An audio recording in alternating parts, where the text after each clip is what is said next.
My God. We are apologizing. You know the funny part in all this?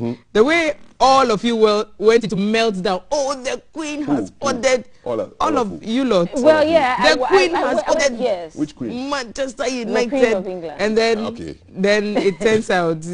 I'm just laughing at you. So please, the Queen has not ordered any autograph jersey from Ronaldo. Ronaldo, by the way, has just achieved Agenda 111. Because he's now scored 111 goals and he's a top scoring male footballer worldwide. I mean, he is a class act, Ronaldo. He is a class act. Yesterday he scored 2 goals for Portugal against Ireland in the World Cup qualifiers, and they were both last minute goals. I mean, he knows his craft. 89th minute and 96th minute goals for Portugal when Ireland was a goal up at halftime. Please, the man is a great player. He's just showing you what he will be doing for us soon. When I talk about Ronaldo, people are like, oh, because you're a Messi fan, like how can you? Can we respect 2 class acts? I'm honored beyond measure to have seen the 2 of them at the same time. I mean, Pele is trending, and rightfully so. I mean, it's also on the trends. But the class, the pure talent of those players is just unmatched in my lifetime. So Agenda 111. You probably completed. Ronaldo has achieved Agenda 111. He's got 111 goals. So big ups to. I actually found out that a woman has scored more goals than him. A woman. A female. So she's called Christine Sinclair of Canada. She scored 187 international goals. Go figure. So what the men do, the women do. Maybe better. Yeah, 187. Yes. Just to make you happy. So Drake is also trending today, wow.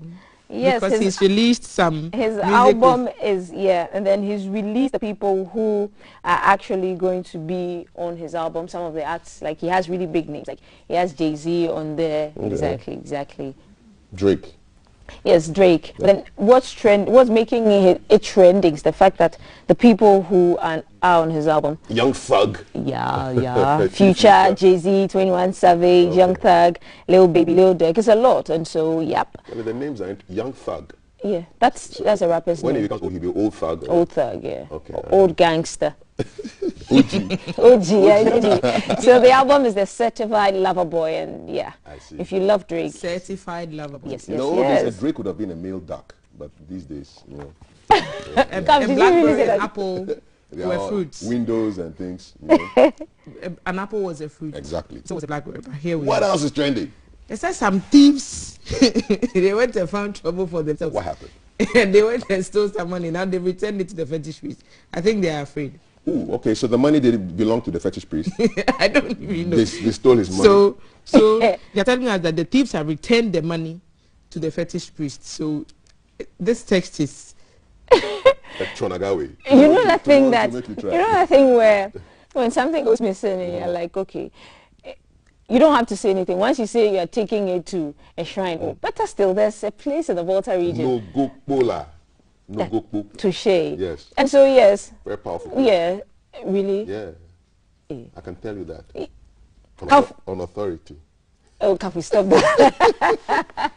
And so, yeah, that's also trending. And everybody's like, okay, so if the courts and the authorities do not work well, we'll resort to tradition. After all, tradition was there before this came, and so that's evidence. Okay, they've returned the money. Yes, they have. Did he count it to make sure that everything was correct? Cut this one, yeah. It's okay. Can we just... Next time. But guys, I mean, on the sidelines of this, let's talk about the state of insecurity. I'm officially like paranoid. Yeah, I'm scared. Yeah, and I think this is the time where we all need to be each other's keeper. Like, what's happening, guys? There's a tweet, somebody tweeted and said that, okay, Meda has, this is from Ato Finez on Twitter. He says, Meda has resurfaced again in Ghana. I entreat you all to be extra vigilant. It's not because of you that some ritualists will pop 50 bottles to impress a few slave queens for the night. And that's the reality, guys. Like, and you have like young people being involved, teenagers, 16-year-olds, little, their age mates. What's happening, guys? Like, I think we need to throw this to the security forces. Like, I'm officially paranoid. I don't know about everybody else, but it's a scary situation. If you're in your car, you're not safe. If you're walking, you're not safe. If you're in your home, you're not safe. Like, what's happening? Kaka was killed in front of his house. Like, what's happening? So it's a lot going on. And you keep hearing the stories. Like stories keep coming up. Why? What's happening? We're going to speak to some experts to get a sense of what's happening in people's minds. What is going on? What's causing all of this? It's worrying, though. Really worrying. In the midst of all this, you have to take personal responsibility for your own security, for your family's security. Yep. And we've had experts on this program who have said, you know, be mindful of the information that you put out there about yourself, about where you go and what you're doing, because that's how people trace whether you'll be where or what we know at where what you time. are. Yes. So, just landed in Kumasi. Yes. So we need to be careful. And then putting our kids, taking your kids to school, or this is where your kids go. We need to be careful and be each other's keeper. You know, like, this is the time for concern. If you see something's happening and it doesn't sit right with you, it's not something that is like normal. It's normal. Go out and just ask. Yes. You know, I mean, if you raise the alarm and it's a false alarm, it's better. Than bad happening. I hear some of these requests on the radio. Oh, today my daughter Crystal is 10 years old. She goes to school at GBC Primary School, located at Kanda. She's in class 4. Wish her happy birthday from Auntie this and Auntie that. You might think so much information that you give out in, just 10 seconds, and people could just track. We need to be careful. You know, And we'll be going for a quick break very, very soon. We just want to say, as we always do, COVID. Numbers are still up. Do adhere to the protocols and preventive etiquette. Here's a message. Good morning, GTV Breakfast. You guys rock. I'm Richard from Lakeside Estate, Ashalibutre. I love your show. Thank you, Richard, for sending that message to us. So tell us what you're doing. Is it raining where you are? The number is 05555610034. 055561034. Tell us, is it raining? Are you safe? Are you keeping safe? Let's hear your thoughts, and on the breakfast we'll read them out loud, and we'll get officials to get to you if you need help. Follow us on our social media handles. We are grateful to Wake Mineral Water, Adonko Next Level Energy Drink, and Shield Acrylic Paints for partnering us to bring this show to your homes and across the world on social media. We'll be right back with more interesting stuff after the break. Live from GBC Studio 1, this is The Breakfast Show.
Are you ready? It's heat hot. And we are serving you breakfast. A la carte. It's a brand new packaged breakfast served on GTV, our style, keeping you on track and updated on news making the headlines, how to navigate traffic, What's up with the weather? your health check, getting you up to speed on lifestyle, Sports. word of showbiz, what's hot and what's not. It's our date in the morning just for you. With the team you can trust. It's breakfast weekdays at 6 a.m. Don't be late.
Coming live from the capital, this is the Breakfast Show.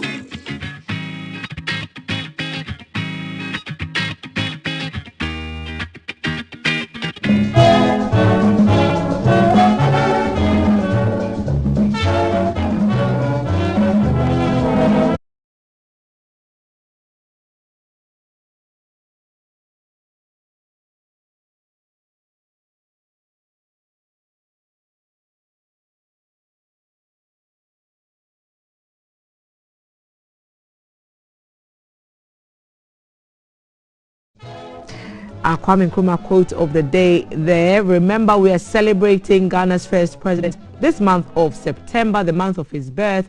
So right from yesterday, and we'll do this until the end of the month, every day we'll bring you some bits and pieces of his life, his thoughts, and all that he stood for. So we're celebrating Kwame Nkrumah on the show this month. Welcome back on this side. We're still here, yes, on the yellow couch, and we are talking about neck pain. And if you're someone who has experienced it before, you can testify to how unbearable life can be if you have to endure that condition. And we know that it affects family time, it affects your work. And the doctor who is with me in the studio, the last time he came on the yellow couch, he told us that a lot of it has to do with posturing.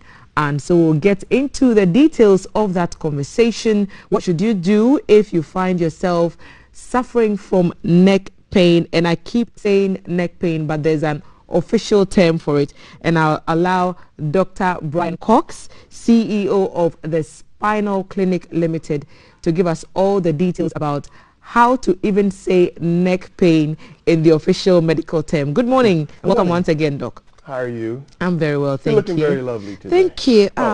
Black girl blushing, black girl blushing. So the last time we talked about subluxation. Subluxation, yes. And so that had to do with the spine. Yes, a subluxation is a misalignment in the spine. Yes. It's a bone out of place. And today we are talking about and today we are talking about the neck. So it's still in the spine area. Exactly. It's still in the spine area and it's in the neck. In fact, the neck has 7 bones. Okay, the first, which is the atlas, all the way down to 7. Okay, Now, in between those bones are disc. And what sometimes it does, it may bulge or herniate. And when that happens, it could put pressure on the nerve and could cause pain, but also it could cause you not to function properly. But the official name of neck pain is cervicalgia. Cervicalgia. Yes. Cervicalgia is a big word meaning neck pain. Cervical, okay. Algia, pain, neck pain. It just makes it sound professional, I guess. Medical people, fancy words. Yeah, fancy words. And we've talked about some of, obviously, the pain is a symptom, but what causes that? I know that sometimes accidents and sudden movements can lead to situations where you start feeling pain in your neck. Pain in your neck. It could be many different things. In fact, we have car accidents. They may have something called a whiplash. Like in America, a lot of people, they go to chiropractors for PI, personal injury type of issues. A car may hit them from the back. Oh, it could be from the side or whatever, and the neck would jerk. And when that neck jerks, it can cause a subluxation or a misalignment. It can do a micro tear in the neck, and that's right around C5, C6 area, C4, C5, C6 area. And when it does that, you may not feel pain instantly. It may be a day or two. It may be 3 or 4 days before you really start feeling pain. Some people, they get headaches, they get dizziness. All that could be because of that jerking in the neck region, and it could cause subluxation. And later, if you don't start taking care of it, it could go down to your shoulders, arms, all the way down to your fingers. Wow. Yes. So it sounds like it may be much more serious than we thought. What other conditions could come about as a result of untreated or unattended to pain from the neck area? Well, in fact, I want to go back to the question you asked before. You asked what things could cause neck pains. That was one of them. A car accident, a fall, putting heavy things on top of your head, sleeping improperly, posture. In fact, there's this new thing out now. They call it text neck. It's not necessarily a new, but text neck. You know, people who are on their phone all the time texting each other, and they have bad posture. Bad posture.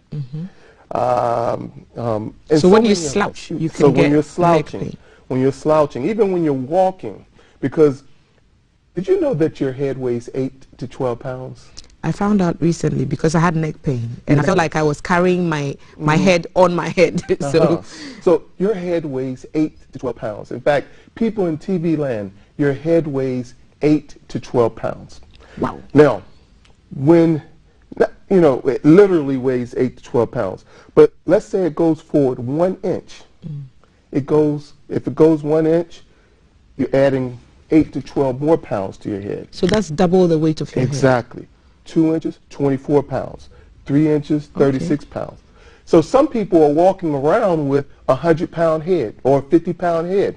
Not necessarily that that their head is 50 pounds, but it's just like holding a baby. If you hold that baby closer, it's lighter than if you hold that baby far away. Same thing with your head. If your head is forward 3 or 4 inches, it's going to cause weight, and it's going to hurt your neck. It's going to cause headaches. It's going to cause upper back pains, and the list goes on, and it can affect you in a negative way, which causes the neck pains. Wow. Cervicalgia. So you're walking around with the weight of the world on your neck. On your neck. And all those things that I mentioned, plus more, sleeping with pillows that are too high or too low, which causes neck pain. Or if you're lying on your back and you're sleeping with this pillow that's this big, and you're like this. So is there an appropriate pillow to sleep on if you have neck pain? Well, not just for neck pain. You know, we don't want to... sleeping posture in general. Yes, sleeping posture in general. Now, we're talking about neck pain, so I understand where you're getting at with that. But I want to somehow get people off of the mindset of doing things because of pain. Although a lot of people, they come to my office because of pain. But I don't want, because prevention is better than cure. So we have to start changing our mindset when it comes to pain per se. Now, as far as sleeping, when you sleep, you should sleep on your side. And when you sleep on your side, the pillow should not be too high or too low. Okay? Because when that happens, it can cause neck strain. There are orthopedic pillows out there that some people, there's some pillows that are more comfortable than other pillows. Okay? If you're lying on your back, if you sleep on your back, I don't recommend getting a big pillow because that can cause the neck strain. But there are orthopedic pillows out there that are good, and your head, the back of your head can fit there and it'll support the neck. Some of the pillows are to me, are too hard, and that's uncomfortable to me. But at the same time, some pillows are too soft as well. But I recommend getting a pillow where the back, if you're lying on your back, it supports the neck a little bit, and then also the back of your head. So something that molds to the shape of your head and your neck. Exactly. And so it does not go completely back or up. And keep you. It doesn't bring you up. Okay. Because your head, like if I was to have this pillow here and I was to lie on my back, my head would be up, which cause a strain in the neck region. Now some people, I have a few older patients who they're like this, so automatically their head is up because degeneration has set in their body for such a long period of time, and they're so used to it. They're always on their phone and they're doing this at a young, they don't sit with good posture and so forth, so on. So as they've gotten older, their body's molded into that position. So that's for sleeping. So that's for sleeping, which is fairly private. But what about posturing for work? Because especially in the age that we're in, social media, remote working because of the pandemic, people are spending more time on their phones, on computers, on laptops. What's the correct way to do that safely so that we don't put ourselves in positions where we suffer from neck pain? For the phone, in fact, I catch people all the time. I'm not abusing my patients or anything, but sometimes when I see my patients walk with their phone like this, and I walk past them, I will right in the neck, right in the neck, and then they'll straighten up. And I do it as a fun. I don't do it hard or anything, but I do it kind of as a fun thing. So people will realize that you're not supposed to sit like that. You're not supposed to hold your phone in this manner. But we all do that. We're sitting down, looking down. We do. At our phones. So you know why? Should we do this then? Exactly. You should do this. That would look very awkward. Unless you're looking at porn or something like that where you have to hide it, then you don't need to have it like this. You don't have to have it like this. Hold your phone like there. But if you're in public and you're checking your WhatsApp messages, like all the stuff that you guys are sending me, I'll get to them in a minute, and you're sitting there holding your phone like that's like... Listen to me. You don't have to have it out like this, but you can have it like this. You can have it like this. This is perfect. This is perfect. And, what's more important? Your health? Yep. I'll go for my health any day. So that's for the phone, but what about laptops and other computers? Laptops, a lot of people, they don't use laptop stands.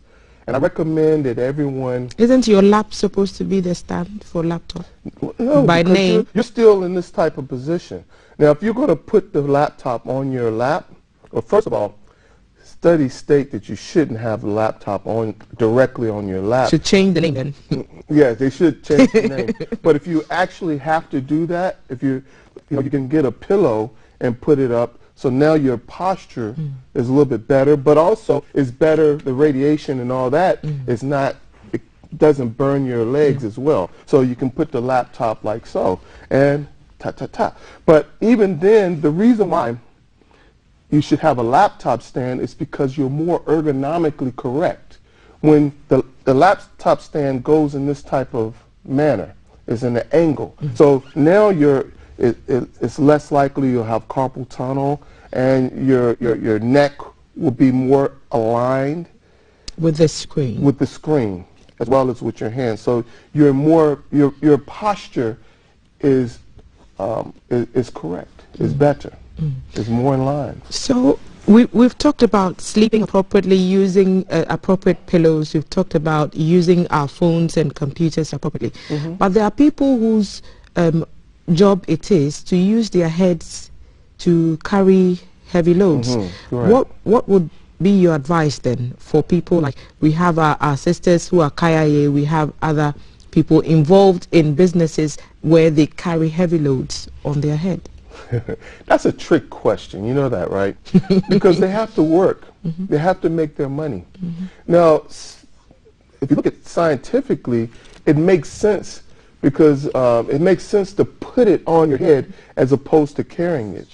Because when you're carrying it, a lot of times you're causing stress on the rest of your body. But if your head is, if you put it on top of your head, you may compress the disc and the vertebrae in that area. But if you notice, some of them, they look like they have nice posture. But unfortunately, their neck becomes straight, have what we call a hypolordosis. A hypolordosis, straightening of the spine or of the neck region. Now, I'm going to go back a little bit too, because we talked about the disc, but I didn't talk about the vertebrae. Now, a lot of times you hear this word spondylosis. Have you ever heard that word before? You've never heard the word spondylosis. Okay. If you go to get your x-ray, they'll take a picture, and the doctor or the radiologist, they'll look at it, they'll say, it looks like you have spondylosis. Fancy it's a big word, eh? Fancy word for something very, very simple. Don't pin your knee. Old bones. Old bones. Yes, old bones. Say old bones. Like don't use words that terrify people. That's basically what it is. It's a spur. That I'm familiar with. It's a spur in the spine. And it could be anywhere, but it's in the spine. It's a spur. And when that happens, eventually degeneration starts to occur. The disc starts to wear down. Sometimes people may have like a vacuum phenomenon in their neck or in the disc, which is it's called vacuum phenomenon. But it's like it looks black on the x-ray. And that's after the degenerative stages and so forth, so it's getting worse. So these things happen on the vertebrae as well. Sometimes it's shifted to the right, shifted to the left, and so forth, so on. So what's the advice then for those who carry heavy loads on their head? To reduce the load. That's the advice I can give you, unless they can get a wheelbarrow or something like that, or a trolley to carry their load. Okay. Yes. There's a question here that says, what's the best posture for kids who spend a lot of time on their Kindle? So we've talked about phones, but for those who use the Kindles a lot, especially for children. Same thing. It looks like it's about like a tablet size? Tablet, yes. Same thing. In fact, I have a few kids in my office now, and I tell them the same thing. Pick your phone up. I tell my children, pick your phone up. We've talked about the conditions. Are there remedies apart from seeing a doctor? Is there something you can do at home to reduce neck pain if you actually feel it? Habits. We practice the wrong habits on a daily basis. If we continue, like you have a good habit of writing things down. I don't have that habit. I'll get somebody else to write it down, but I just don't have that habit. And that's a good habit. But once you start practicing those habits, if you practice bad habits, you'll do bad habits. If you practice good habits, you'll do good habits. So what I'm telling parents to do with their children is to change these children's habits. It's difficult, but you have to do it. I'm a parent too, and it's difficult for me. You'll see my 8-year-old child doing this. 8-year-old, we do that, and we are what? We do that. But Now, my other children, my 12 and my 14-year-old, they are better. They still need work. I need to work on them. I need to work on them more. We need to work on our children more when it comes to habits. So we need to work on their habits. Once they start doing things properly, they will abide by it, because they will remember. It's just like you tell them they can't steal from the store. Some of the people, if they make a mistake and take something, they don't know. Shoplifting. Don't do it. If you have to, pop them. Sorry. Child rights and all. Yeah, child rights, but you know. All right. So go back to your question, please. I'm talking about how we can help children to get into the habit of, you know, avoiding some of the mistakes that later on in life could come back to haunt them, and for which reason many older people end up in your clinic. And you mentioned lifestyle changes. So let me pick your thoughts quickly, and you can join the conversation, guys. The WhatsApp number is active. Send your comments or questions to 0555561034. You can send your questions or comments to the doctor and he will answer. Let's go through some of the most simple tasks we perform at home and how bad posturing in those activities may affect the quality of our life when it comes to our spine health. So we're talking about, for example, watching telly. What should be the best posture to take when you're at home watching TV? Okay. Let's say the television. Number one, we shouldn't be too close to the television. We shouldn't be too close to the television. A lot of times, especially children, you know, children like to sit real close to the television and look at the television. But I recommend them sitting, getting a pillow and sitting like so and looking at TV. That's a serious pose. Yes. Sometimes you just want to... Sometimes you want to do that. Sometimes you do want to do that. Is that okay? Once in a while. But if you're going to lean to this side for 30 minutes, lean to the other side for 30 minutes. If you're going to cross your legs with the left leg for 30 minutes, cross your leg with the right leg for 30 minutes. So it becomes balanced. And that's what we want you to do. You're not going to be able to do everything properly, but try to balance things out. You know, balance things out. Now me, you know, now I can't, my right leg, I can't cross my leg like my left leg because I have some degenerative issues that happened when I was younger, playing football and all these other American football, the football where you don't kick it too often. The other type. Yeah, the other type. Not the soccer one. The good football. No, I'm joking. According to you. I'm joking. It's football season. We are in World Cup qualifiers, so this is the good football. The other one is the other football. Okay. I'm in the to each their role. Yes, I'm. No problem. But so this is one of the ways. So as you do it for one side and you have to do it for the other side as well. Someone sent a message and said, "Good morning, please. I need the doctor's number and location." So, Doc, tell us where your clinic, Spinal Clinic Limited, where it's located. How do we reach you? This person wants to know. Okay. I have 2 locations. I have one in Lashabi in Community 20. The number there is 0246 199 503. Say that again, Doc. Again, the number is 0246 199 503. And the other one is in East Legon, over by Ajigano, over by K. Billy Clear. And the number there is 0244 837 317. Again, the number is 0244 837 317. Okay, and can we reach you on social media as well? Yeah, I'm not too good at these social media handles, so I have to look those up. Okay. And it's relatively new, but we have Facebook, Twitter, LinkedIn, Instagram, and we just got a YouTube channel as well. Okay. But it's Spinal Clinic Limited for the Facebook one. Twitter is @SpinalClinic_. LinkedIn is Spinal Clinic Limited, Ltd. Okay. Instagram is Spinal Clinic Limited, all together. Okay. And then YouTube is Spinal Clinic TV. Okay. Yes. So those are all the different handles. We had some old ones that weren't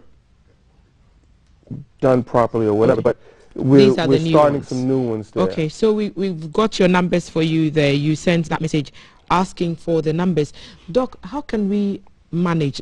Now we established that there is neck pain. First line of action, painkillers. Best way to go? I would say no. Okay. Now I'm a little biased, of course, but every drug has a side effect. Every drug has a side effect, and a lot of people don't realize that over 100,000 people a year die of properly prescribed medications, and 2.1 million people have what we call iatrogenic diseases. And what iatrogenic diseases are diseases caused by the medications we put into our body. And that's not just painkillers, it could be other type of medications as well. So I don't necessarily tell people to stop taking their medications, period. But as far as painkillers, I tell them unless it's absolutely unbearable, stop taking it. In fact, I practice what I preach when it comes to that. When it comes to painkillers, believe it or not, I get in pain sometimes. Now, I broke my leg, broke my tibia, okay? I ended up getting an operation in my leg. This was 3 years ago. Okay. Now, I didn't take any painkillers until the operation time. Okay. Now, after the operation, I had to take a painkiller because it was that painful. I've never been, well, I probably have, but I've been in a lot of operations. I've had a lot of operations, but it was in so much pain. So it's best to speak to a specialist rather than resort immediately to painkillers for neck pain or any kind of pain. Yes. In fact, I even hallucinated. I was hallucinating from some. If you look at some of the side effects of some of these painkillers, it can cause hallucination, and many other things. Right. So I'm not going to go too deep into it, but it can affect you in so many ways, and it can affect your kidneys and so forth, so on. So I recommend reducing. I'm not going to say completely stopping, but reducing the amount of medications to put into your body. Thank you, Doc. All too You're soon. welcome. Our time is up again, but I'm sure we'll bring you back.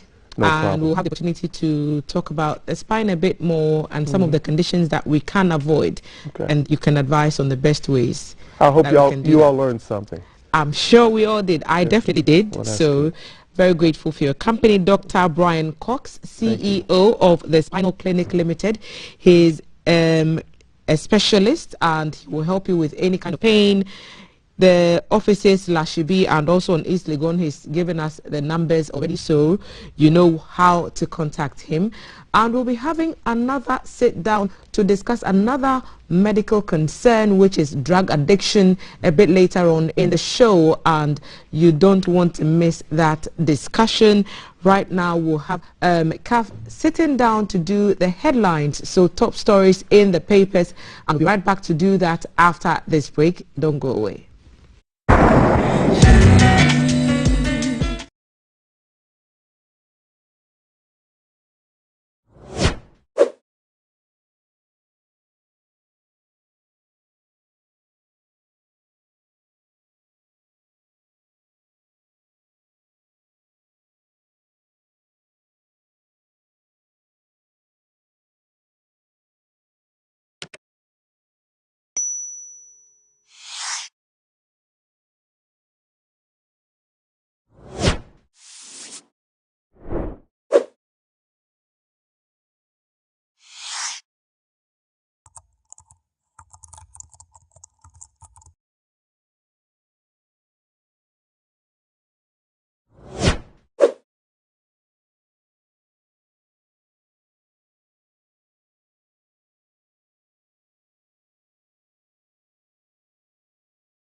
So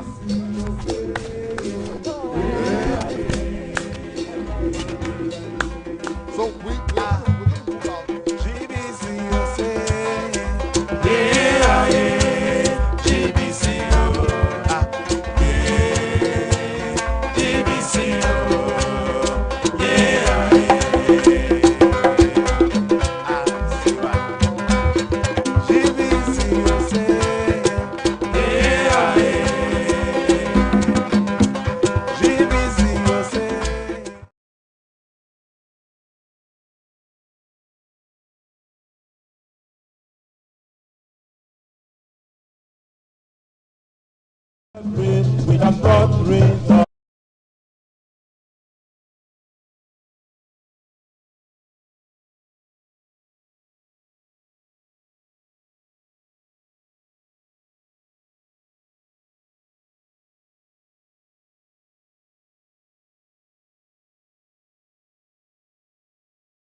I've learned something about how to hold my phone.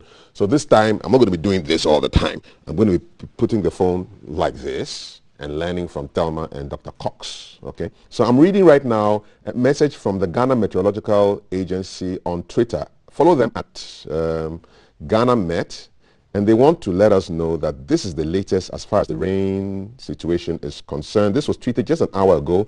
The rain clouds are drifting to the west. The rain is therefore expected to cease by mid-morning for Oti, northern, northeast, and upper east regions. However, upper west, Savannah, and Ahafo regions will continue to experience rains until late morning.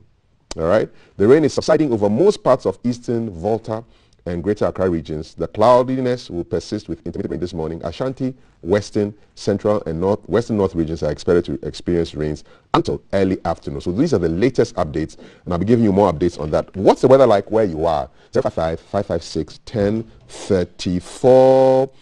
And it's still raining. This is coming from Kaneshi, raining heavily at Kaneshi with powerful lightning. So thank you very much.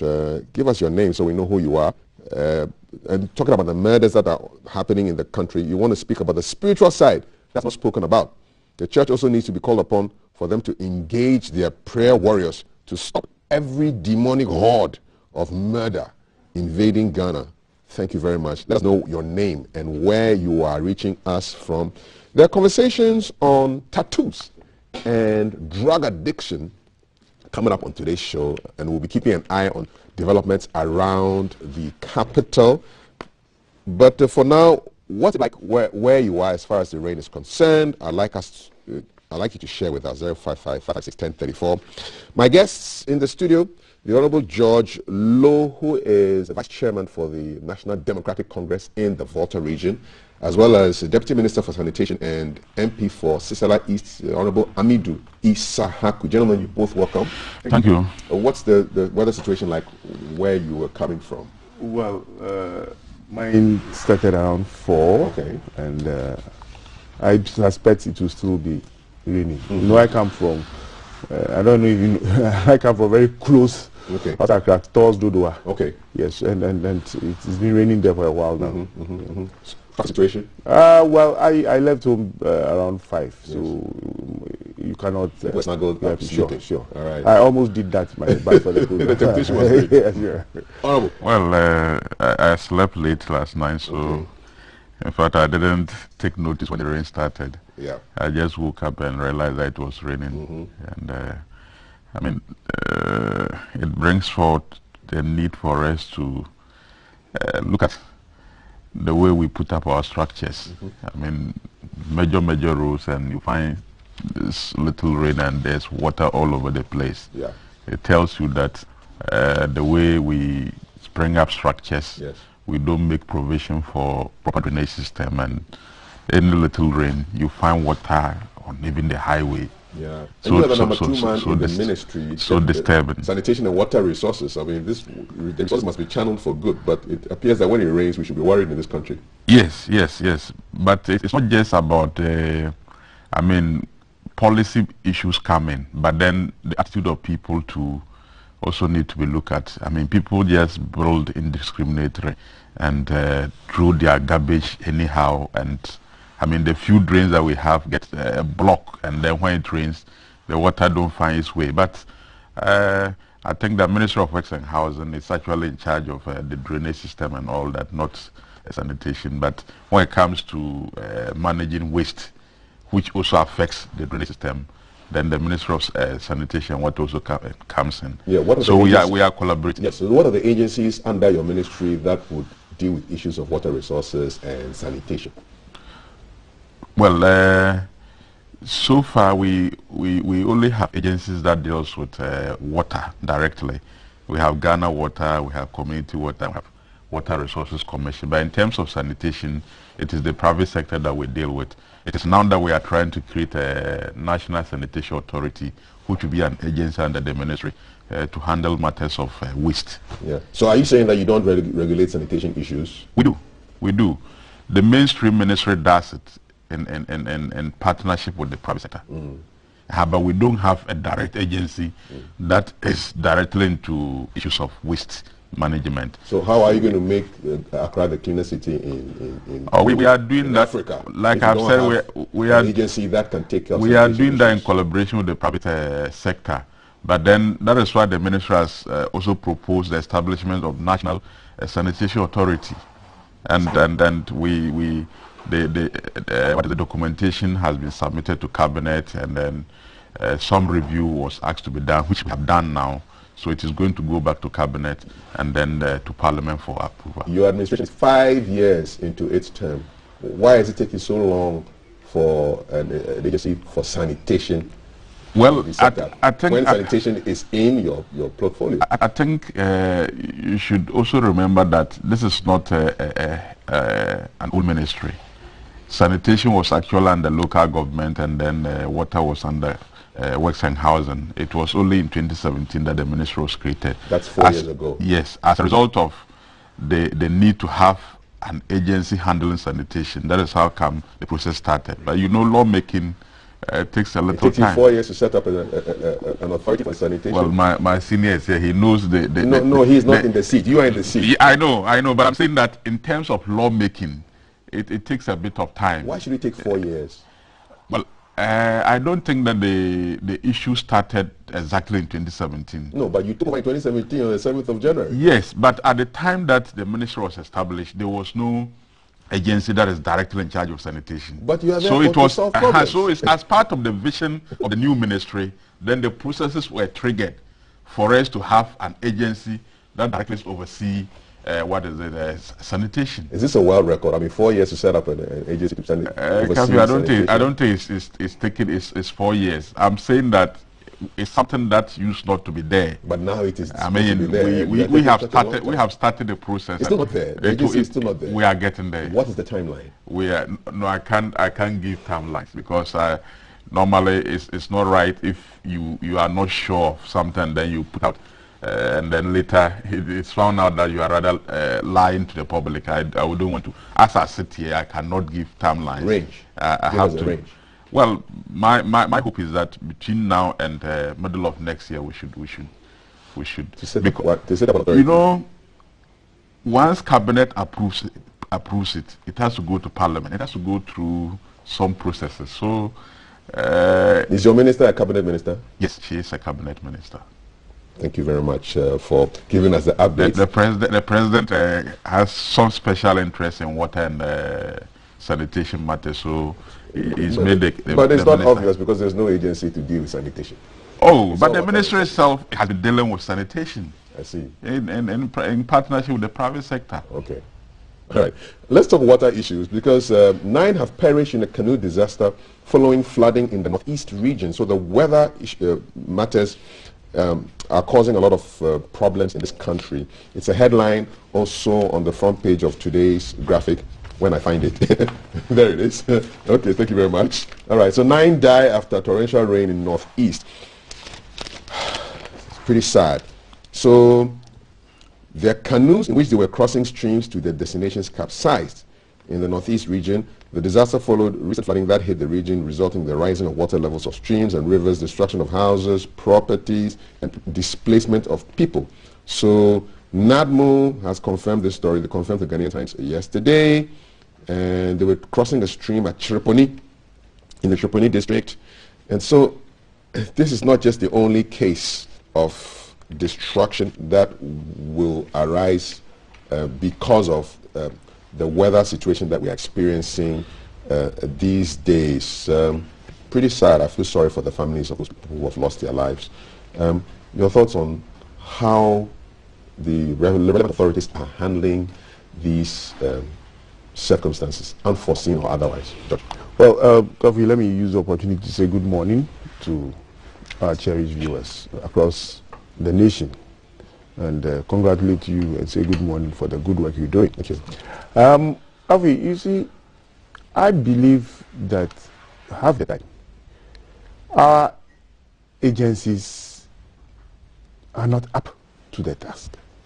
I mean, in today's world, you would have expected that early warning systems would give information to people that this is to be expected, and therefore possibly nobody should go on the lake or things like that. In recent times when Hurricane Ida was coming, it was obvious that it was going to be very destructive. At least word had been sent out, people had been evacuated ahead of time, and things like that. It doesn't seem to happen very much here. Interestingly, when it does happen sometimes, people don't take it. I don't know what we can do about that one.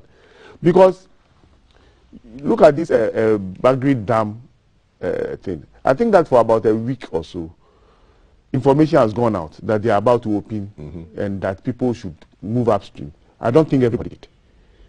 But bottom line is that there should be a situation where people are, people are forced, to abide by these warnings.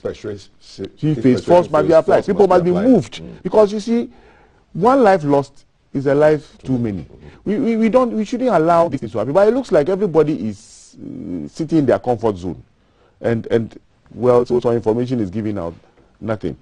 For instance, this morning, I have seen, when we were here, you were talking about the weather warning and things like that. Now, these weather warnings, okay.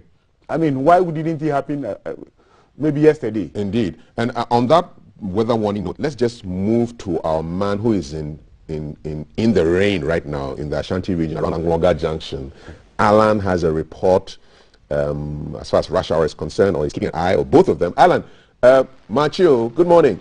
Hi. How is it where you are? Hi, good morning, Kafui, and good morning, Ghana.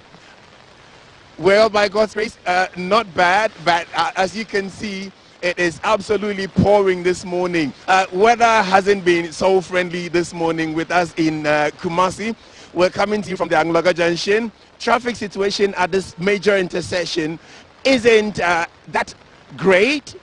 You have commuters having to wait for a little bit, because if you look towards my right, the main junction heading towards from Barakese, Kronum, and also towards Tamale, there's a broken down lorry right at the traffic light, and so commuters from that direction towards Accra or Edum will have to find alternative routes, because it's held traffic back for about 20 minutes. You have to sit in traffic for about 20 minutes in order to go past that intersection. Moving away from there, if you're heading towards Accra or coming down from Accra towards Edum, Sunyai, Techiman, and the rest, traffic flow isn't that bad. It moves quite well. The traffic lights at this intersection are also functional. They're working normal and proper. The morning rush with food vendors around Angranga Junction is also really very interesting. You have rush hour food buyers meeting the breakfast service at this intersection. A lot of credits go to the concerned taxi drivers at this intersection. they actually ensured that our cameras are safe, and myself giving an umbrella in order to keep safe in the rain. This is what the situation is at Angloga Junction this morning. Back to you in the studio, Kafui. Thank you very much, and don't be that it's not in the water region. This is Angloga Junction in the Garden City, Kumasi size, and our man Alan giving us the weather update and the traffic in the heart of Kumasi. 055-556-1034. What's the weather like where you are? And Gilbert Fosu is telling us that it's very chilly in Takwa Dompim. So that's the weather update from this morning. Come on, let's see. It's drizzling, but not torrential. That's the update from the Ghana Meteo as we continue. So 9 after Penu disaster, there's flooding in the northeast region. You want to be careful about your movements today because it looks like the whole of the country is experiencing rains. What are the reports from your constituency? Honorable, any people got in touch with you? It's not different. For a very long time, about a week, I think it's only yesterday I'm told it didn't rain. This morning I haven't spoken to anybody in the constituency, but I suspect because that has become the norm. Almost every day it's raining. But let me express my sympathy to the families of the 9 that lost their lives in this disaster. It's like my senior colleague said, even one life lost is one too many, and to have lost 9 people, and you can't imagine probably if these are adults, the dependence and the number of people who will be affected is so much. But he made a point that is so relevant that we need to, and I keep making that same point, that the attitude of people. Some of these issues are annual issues that comes in every year. Bagre Dam, when it is open, it affects mostly Upper East, Northeast. So unfortunately this year, the rains have been very heavy in the north. The rain itself in Ghana has been too heavy, and a lot of water has been accumulated in all lowland areas in the north. Unfortunately, Bagre has also opened. And have they opened now? Yes, they have. Yesterday they were expecting, but they've opened now? Yes, I think they started, they do it. They've done, I think, last week. So, and these are people who are aware that every year it happens. Their farmlands every year gets flooded, but it's difficult for them to move. Meanwhile, there are alternative lands that they can move and make life safe, save themselves. But somebody was saying that it looks as if they feel this is an ancestral home, and so no matter what, we must stay there and die there. Why should it be the case? But let me say that government is making effort to somehow reduce the effect of Bagre dam spillage, and that is with the construction of the Kwalugu Dam, which is a multi-purpose dam, because the expectation is that once that dam is completed, a lot of the water will be received, or the tributaries that will flow into Kwalugu Dam, and it will reduce the tendency of flooding farms and homes and all that.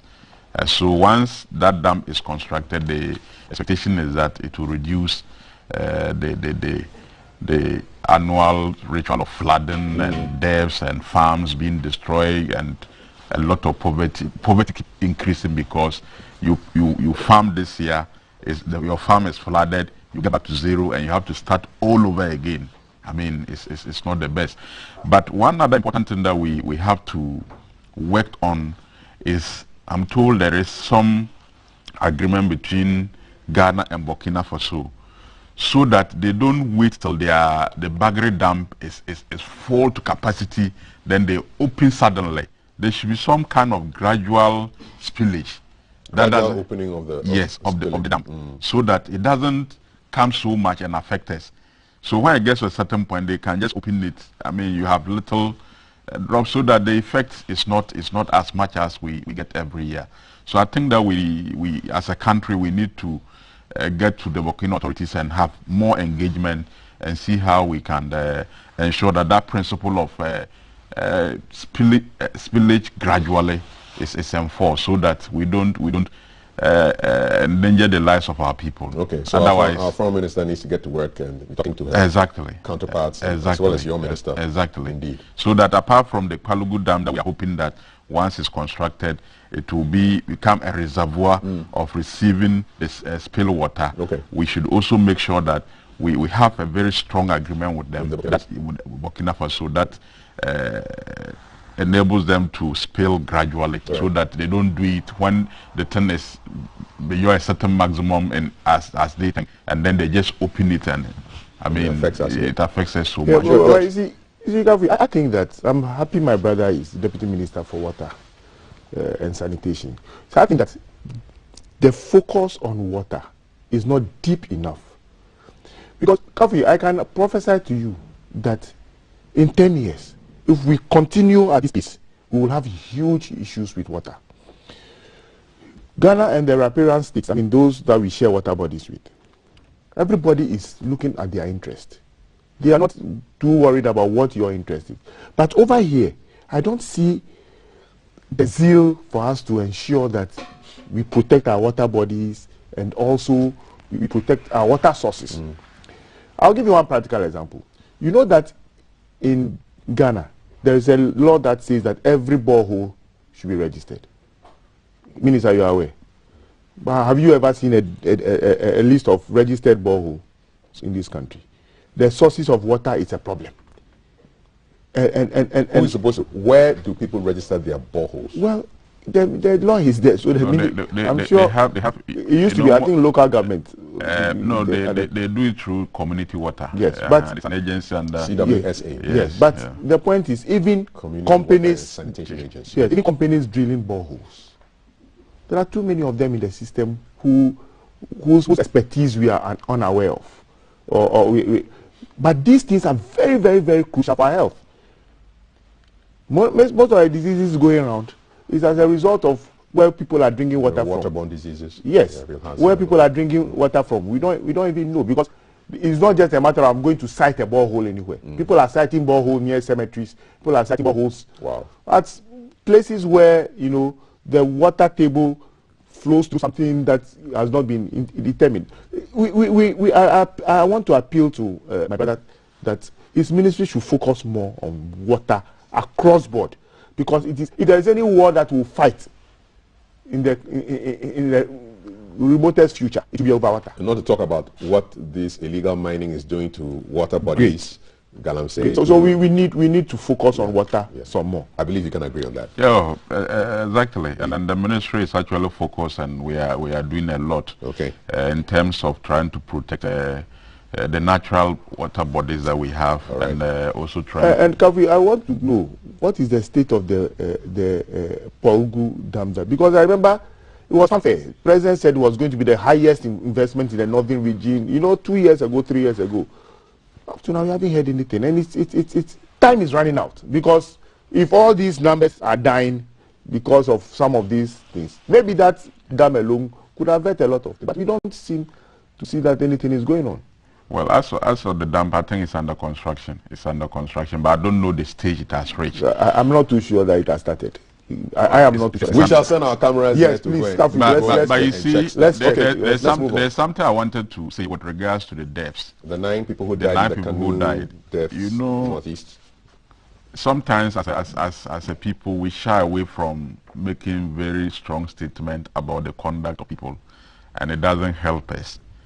I think that those who died, I mean, considering the rainfall and the spillage of the Bagre Dam and all that, and the level of the water they were trying to cross, probably if they had exercised some caution on their side and not complacent, probably they could have saved themselves. If you have to cross water and then you see that the level of the water has gone up so much, but because of sometimes complacency and overconfidence that they know water, they can swim, they can do, that kind of attitude doesn't help. And I want to take this opportunity to advise people that, I mean, if you get to a stream or any water body that you have to cross, that you know that the rains have increased and the water volumes have increased, and therefore danger has increased. I mean, it would be better to find an alternative way, or even stay and allow the water. I mean, sometimes when it rains and the water volume goes up, after 2-3 hours it goes down, then you can cross. But at the point that it is at the highest level, you don't want to cross. I mean, you don't need to cross. Let me just give you the facts on that. So 3 of the deceased were struck by thunder and lightning. One was when the boat he was using to cross the white water capsized. Two others were swept away when they tried to cross a river during a downpour, which is just what you were talking about. 3 others were drowned in a stream while swimming. So various ways in which they died. But point well taken, and it even affects driving. So you have some very foolhardy drivers who look at a torrent of water crossing the road and they decide to drive through it, forgetting that it could have been a gutter that was what was now overflowing. You drive straight into a gutter and kill yourself. So be very careful on the roads. It's raining. On my way here, I saw a lot of very full gutters. So be very careful. You can't know where the road ends and the gutter begins. You don't want to suddenly find yourself in an urban water body, and that could be at great peril to your life. 055-556-1034. My guests are Vice Chairman for the NDC in the Volta region, George Lowe, and the Amidu Isahaku, Honorable Deputy Minister for Sanitation, Water Resource Sanitation, and MP for Sisala East. It's still raining here in Ades. Regional Affairs Vice Chairman. Yeah. you are giving me fans. Charlie, you like my post. All right. All right, gentlemen. Quick notes here in the Ghanaian Times. Something that caught my eye that I want to share with you. One should affect Mr. Lowe's region. So I know that there have been some vaccines that have ended up in the Bono East region. 8,000 vaccines have ended up there. So Bono East has received 8,000 doses of AstraZeneca vaccine to be administered to frontline health workers and other essential service providers who are taking their first jab in March. So if you took your first jab in that area of Ghana, your second jab is on the way. From 8,000 to 6,000 teenage girls in Volta region pregnant in 2020 alone. So these are results, these are statistics coming from the Department of Gender, Volta Regional Directorate. Domestic violence in the Volta region almost doubled from over 600 cases in 2019 to more than 1,000 cases in 2020. In addition, more than 6,000 girls got pregnant in 2020 alone. A worrying situation which he said needed concerted efforts by all to address. So this is Mrs. Eira who made this revelation at the closing ceremony on adolescent mentorship and empowerment in Ho. These are really, really serious numbers. And I am suspecting that a lot of this happened during when everything had shut down last year, because a lot of stuff was going on during this whole lockdown period. 6,000 girls in Volta region. That's like what? That's crazy. George. Well, that's worrying. But let me just be quick to say that if you did a content analysis of newspapers over the past week, 2 weeks, 3 weeks, you will find that it's not even limited to Volta alone. There are other regions that have recorded even higher figures. But that does not take away anything from the fact that the Volta figure is worrying. But Kafi, in local parlance, we'll say that Nahu Kosa. You see, we are in a period where too many things are happening which are self-inflicted. Some, of course, not. Look, we have said consistently, and when I say me, the NDC and other stakeholders, so that this track business, where you have children who are supposed to be in school for a certain period of time are spending most of their times at home, create some of these things. Because I say that even where the children must be home, what programs have been put in place to engage them? So they say the devil gives jobs to an idle hand. The reality on the ground is that our educational system, the way it's going, allows children, particularly girls, to spend too much time there. And then, of course, it's also the issue of parental care. In this, I had a matter recently in Kwandu where I went, and there was 2 teenagers, one had impregnated the other. And the father came and he was trying to... I told the police that if I had authority, I'll ask the police to arrest the parents as well. Because, Kofi, there are so many things. When we were growing up, and I know our generation, because you and I, you know, my father won't go to bed until he sees that, Kofi, you are in bed. Is that not true? Mm-hmm. But in this day, your father told me point blank that too. As for him, by 7 o'clock, he has retired to bed, so he doesn't even know that the girl hasn't stayed. I said, how can you say that as a parent? So parental care has become an issue. But why has parental care become an issue? Because there's economic hardship. So you see, it's a vicious cycle. The parents must go and find food for the household. They are gone. They've left the children on their own. You know, they come back and they are tired. So by the time they are thinking through something, they pass on. The children have all the time to do. But I want to appeal to chiefs. I want to appeal to assembly members. I want to appeal to everybody, the political class, in all our regions, to begin to pay particular attention to some of these things. Some of the chiefs are doing well. I know in my hometown, some of the chiefs go around in the night. Kafi, today... Night patrol by the chiefs? Yeah, they go around in the night. What are they looking for? Looking for children who are supposed to be in the house learning or sleeping. Togby himself? Yes, because, Kafi, now you go to a wakekeeping or when somebody dies. In the past, we at even 16, 15, you were scared. You never saw a dead body. You never said, you never wanted to see a dead body. Even if you were sent to go and buy something near a house where somebody had died, you wanted to dodge. Today, 14 years, 12 years, they want to go and see the corpse. They stay the night till 2 a.m., 3 a.m. Doing what? But the question is, where are their parents? Have the chiefs arrested some of these kids? Oh, of course, they've punished people that I know. But I'm saying that it is not a one-man thing. But the causes are different. Government itself, as a matter of agency, should begin to look at some of these things. Right.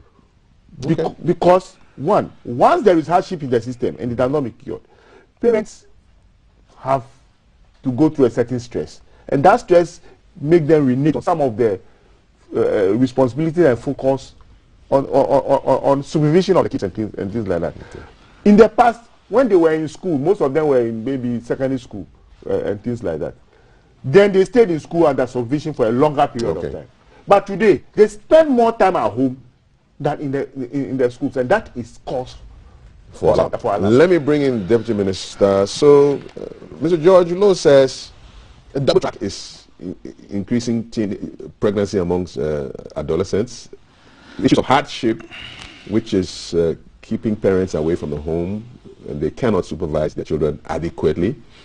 How do you feel about what he's just said? Well, these are his opinions, and I can't contest his opinions. I don't want you to contest them. I respect his opinions. Yes. But what are your views? What are your opinions? But I have a different view. I mean, the reports we are all getting about the level of teenage pregnancy is a worrying situation. Any adult, any stakeholder should be worried about it. For 6,000 teenagers to get pregnant, I mean, at a time that they should be in school and brighten themselves for a better future, they are getting pregnant. It's an unfortunate situation that we all have to condemn. But to say that hardship is one of the reasons, I don't agree with him, because I know that things are difficult. I agree with that. But I don't think that Ghana has been going backwards in terms of hardship. I mean, there's a continuous improvement in the levels of standard of living of Ghanaians. We are not going back. And in terms of education, if you look at the investment that has gone into education under this government, I mean, I don't see why poverty can be the reason, because if you take it from the basic school level, we have capitation grant that was introduced under President Kufuor. And at the time, President Kufuor introduced capitation grant around 2006. It was 3 cedis, 50 pesos per child in a month. And from 2009 to 2016 or 2017, it was increased to 4 cedis, 50 pesos per child. In a matter of the first year President Akufo-Addo took over, he increased capitation grant per child from 4.5 cedis to about 10 cedis per child. Look at the magnitude of increase. What is the value of the currency from 2009 to 2016? Level of depreciation. You're looking at just nominal figures. Yes. But what is the value? What can that 10 cedis buy compared to what that 3 cedis, 50 cedis pesos could have bought back in 2009? 4 cedis 50 pesos, the value of 4 cedis 50 pesos between 2009 to 2016 cannot be more than the value of 10 cedis even today. It cannot. What is your argument? Even though there's some level of depreciation and increase of prices, but I'm trying to make the point that government is investing in the education of children. These monies goes to school so that they can take care of the children. How are you connecting this to pregnant He's teenagers? talking about poverty. He's talking about poverty. Poverty being the reason, and that is why I'm bringing this matter up. And then at the secondary school level, where parents used to pay fees, when your child gets admission, and you are supposed to pay about 1,000, 5,000, 8,000 before they even get to school. Today, it is not the situation. So poverty cannot. Is it all about money, though? I mean, he makes a point that there's too much time on the hands I'm coming there. I'm coming there. I'm taking the points one by one. I'm just talking about the poverty aspect because I just want you to know that at this particular point, government is spending more on the children than before. Better off now? Yes. In terms of education, parents' burden has been reduced. Because if your child was going to secondary school and you were supposed to pay 2,000 Ghana cedis, and government has taken that responsibility, it creates space for you to do other investment. If government is paying more at the basic school level so that school authorities can spend more on the children or can buy basic things that children used to contribute or parents used to contribute, it takes the burden from the parents. Let's talk about the double track. Now, he talks about double track. Mm-hmm. Is it the fact that children are staying more at home? I don't think so. You don't think so? The parents think so, though? Well, but I think that the contact, it's not just about holidays and school days. It's about contact hours. I'm a professional teacher. I've taught for 60 years until my appointment. But you never experienced double track? Yes. But I'm coming there. It's about contact hours. If children used to go to school for, let's say, 4 months, and then they do, in a day, they do, let's say, 4 hours. Is just an example. I don't have the figures. They do 4 hours. You multiply by the number of days in the 4 months. And then today, even though the number of months has been reduced from 4 to, let's say, 2 months, and instead of doing 4 hours, they do, let's say, 7 hours. You multiply the number of hours within the 2 months against 4 hours in 4 months, you can still see that the number of hours in 2 months that are spent, I mean contact hours. Now, this thing is sounding like some art maths class. Yes, but in teaching, the argument right now is not about, it's about, it's about children. Let me make my point. The argument is that instead of being in school, children have more time on their hands out of school. So they are at home when parents normally would have gone to work, and so they are being unsupervised, and it's the unsupervised children who are getting involved in activities that can lead to pregnancy. That is the argument. Well, it's not about contact hours. That's a completely different conversation. Yes, but contact hours, the essence of teaching and learning is about contact hours. But that's the conversation we're having now, Mr. Minister. We're talking about too much free time. But let me make the point that, one, we have to look at the essence of the policy. The policy certainly have negatives and positives. You have to weigh a negative. No. You have to weigh the positives against the negative. Now, the numbers that we are producing from the basic schools, who in the past used to be at home because there were not opportunity for them. I mean, now you have huge numbers who are getting access, and access is a very important factor. So if you were having 10,000 children having access to secondary education, and that number has increased to 20,000, in terms of access, you are giving opportunity to additional 10,000, which is also important. Yes, but people are still coming home and have nothing to do. And the argument is that it has not been accounted for. Is that a genuine concern? Education is not only about coming home with something. Allowing children to get the opportunity after secondary school and mature to some extent before they leave school is also a development. Fair point. Than cutting the education at JSS level. No, fair point. So, now, but let's get back to it. Let's make this point. How do you reduce the numbers of teenage pregnancy? I mean, in Volta region, and in 2020, 6,000 children is like 25 trotro loads every month of pregnant women. I have admitted that the age. I have admitted that is something that we need to deal with. Solution. We need to deal with it. If you don't know what the issues are on the ground, probably it will be. But what I know from experience, I think the biggest issue that we need to tackle is parental care. Most of these teenage pregnancies come from normally the villages. In towns. My senior brother, his children are always within a certain parameter and they are not exposed and all that. So you don't normally find such children getting pregnant. It has to do with children in the rural areas, and because of parents, excuse me to say, some level of irresponsibility. Because if you're a parent and you go to sleep and your child is not sleeping, it's a problem. I mean, it's a problem. Yeah, you see your child holding a phone that costs 1,000 Ghana cedis. You didn't buy for the child, and you don't know where the child got it from.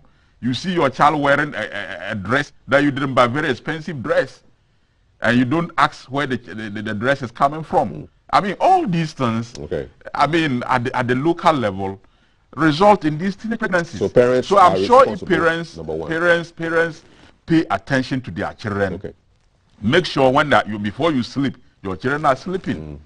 When they bring something that you think that you didn't buy for the child, and you have to query them. All right. But in all, curfew, I can tell you that the first result of this system that is being bastardized has been the best in the secondary school system. Thank you very much. Has been the best. And results is what you show. Here's a quick one. I think that minister has missed the point. I've not missed the point. Look, Kafi, the reality on the ground, we are all parents. I'm sure you are a parent. I'm a parent. Kafi, you are a parent. The reality on the ground is that we are saying that this track has opened an avenue for the children to stay longer in the house. It's not about contact hours. If it's about contact hours, then make it 1 month. So are you saying? I am saying. Are you saying that we should cut down the number of children who are getting access? Kafi, so that a fewer will go and the whole question of access we can discuss another time, because that is a bogus analysis. I can tell you that if we interrogate the figures properly, there is nothing like some super access for some people. The reality on the ground is that I'm saying that, as for me, if this track system was so good, why are the ministers and the politicians sending their children to other schools and not to the regular secondary schools? I have challenged the MPP from time immemorial. I said, one minister should come and tell me that their children are part of this. Sometimes. The reality on the ground is that they don't care because their children are not going to these schools. He's talking about these things as a result of being in the hinterland or in the villages, as he wants to call it. Even if that were so, I am saying that a farmer now, because of hardship, would have to work more and to cater for their house. I am surprised that the MPP, from the president to the vice president to everybody, thinks that there is no hardship in the system. I don't know which country they exist in. Because you and I, even the fuel money we spend. When I used to go to the constituency, and I would spend 350 to and fro. Now I spend about 800 cities.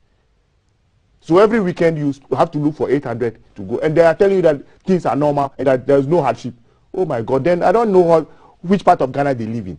The reality on the ground is that hardship is eating all of us, and it's the byproduct is some of the problems that we have. Are you saying hardship is causing pregnancy? I am saying that, Kafi, if parents have to spend more time looking for money, and then even they are not getting because the opportunities and all the challenges that we have in the system, the children, when they are angry and some other person says come for 20 Ghana, what do you think will happen? And those are the realities on the ground. I mean, there are things we cannot say, but in the position that we all occupy, there are people I know who used to meet me those days and say that, oh, you are doing very well, take 200. Today they are asking you for 50 Ghana.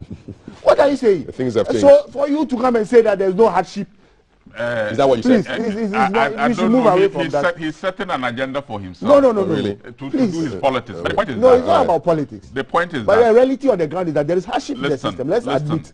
I have made the argument that if you look at the investments going into education under this government, you can say hardship is the problem. We are spending more on the child that I have in the house in SSS. I'm spending more. So they shouldn't come with that argument at all. Look, what do you mean by that? In recent times, my girl in SS would always call the house. You spoke. They don't have food. You have to send 200, 300. You are spending more money than so. Forget about this expenditure. This cannot be true. So my girl is lying. This cannot be true. GES today is apologizing for the situation. Well, listening to the news, and then you are telling me that it's not true. Government is spending more in education today than your time. And so you cannot attribute any problem to what is it? Parents' poverty. If parents were paying for secondary school fees and today they are not paying, how can you say that? I'm saying that I'm spending more now than I used to spend. Honorable, that cannot be true. Parents are paying for spraying of disinfecting of dormitories and things like that. What are you talking about? That cannot be true. But well, maybe you live in the Ethiopian situation, so you don't know. It's not true. If parents were paying 2,000 as school fees and they are not paying, how can you tell me that they are paying more now? They are spending more now. You don't believe him. That is not true. But they are not paying school fees. You don't get feedback from parents. We do get feedback. And what are the parents telling you? What are the parents telling you? Are they paying those fees? I am saying that parents are spending more on their watching school than they would. Which way are they spending? Which way are they spending? Tell me I am saying that everything. Because they are not paying school fees. It's not true. Listen. But if you decide to buy extra books for your child, I mean it happens all the time. It happens all the time. You attended complex. Am I lying? Burma camp. Burma camp. At the time, what your parents were paying and the investment they were making, compared to what governments they are doing. At the time, it was convenient for them to do. We are saying that today the structure is such that even though government is pretending that they are spending the money, you, the parents, are spending double. Which way? I think they are spending. They're not pretending to spend. They are spending. Which way? Spending what? Why must the government tell me that I'm feeding your kids, and yet the kind of food they are giving the kids will only make him or her sick and come home for me to go to hospital and spend more? The food children are taking now in secondary school is better than before. Oh my God! You tasted it? Well, the kind of things how do you know? How do you know? You went to eat some of the food? What they provide for the schools. Oh no, but have you tasted the food? No, I haven't. So how do you know it's better? But you look at what they supply to the school. What are they supplying to the school? You look at what they supply to the school. But the point what are they supplying? The point I am making is that what are they supplying? Well, I can't. You check. No. I should check. I know that the supplies that get the school. What are they supplying? Oh, they supply all the things the school needs. What? Including sardine, which they used not to do. Now they supply that to the schools. It used not to happen. So that's an achievement. I mean, sardine. I'm not saying it's an achievement. I'm just telling you that there's the quality. There's quality. What he's saying may not be true. It's not true. We want to take some breaking news. Let me interrupt. Breaking news supersedes everything else. So we want to take some breaking news. This is GTV Breakfast. My name is Kafui Dave. These are the headlines. And we're going to Kumasi right now because we have some breaking news. And my man on the ground, Alan, will deliver us that breaking news. Alan, what can you report from Kumasi? Hi, welcome back to Kumasi, viewers from all over Ghana. As I mentioned earlier, it is pouring here in Kumasi, and so the Accra-Kumasi bound road between Tech and Fumeswa is completely flooded. You can see in the short trotros who tried to brave the waters stuck with passengers on it.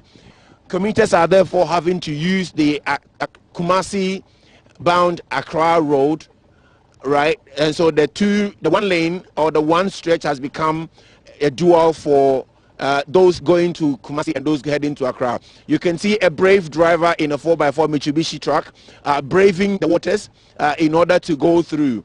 The police were not sure whether have asked drivers or commuters to keep to this lane, because earlier on they were all put on the same road that heads out of Kumasi towards Accra. But from what we can see now, we see them being brought back onto that road. But the waters have not receded, and so we'll plead with commuters to be very careful, especially those whose trucks are a bit lower to the ground, because you can get water entering your exhaust and you get stuck, as the one we can see in a shot now, stuck in the waters. Those heading from Ejisu towards Kumasi should be particularly careful, because the floods, the waters are rising instead of receding, because the rain is still pouring. Alan, do you see any police presence there, or fire service, any of the emergency services around? We may have to go beyond this point in order to establish whether or not the police are the one directing or asking commuters to come back to their original route. When we first arrived here, commuters were using the one lane that heads out of Kumasi towards Accra, and so you have one lane for those going towards Accra and those coming towards Kumasi. But as we came on air, we have seen commuters coming back to the original lane that heads into Kumasi. And as you can see now, because the water is still rising, they stopped beyond the water and are turning around now. That is also compounding the traffic situation, because you can have two VIP buses turning on this double lane. It is virtually impossible to do so. They may have to cross the water if they want to turn. Now a VIP bus is also braving the waters, bringing passengers through.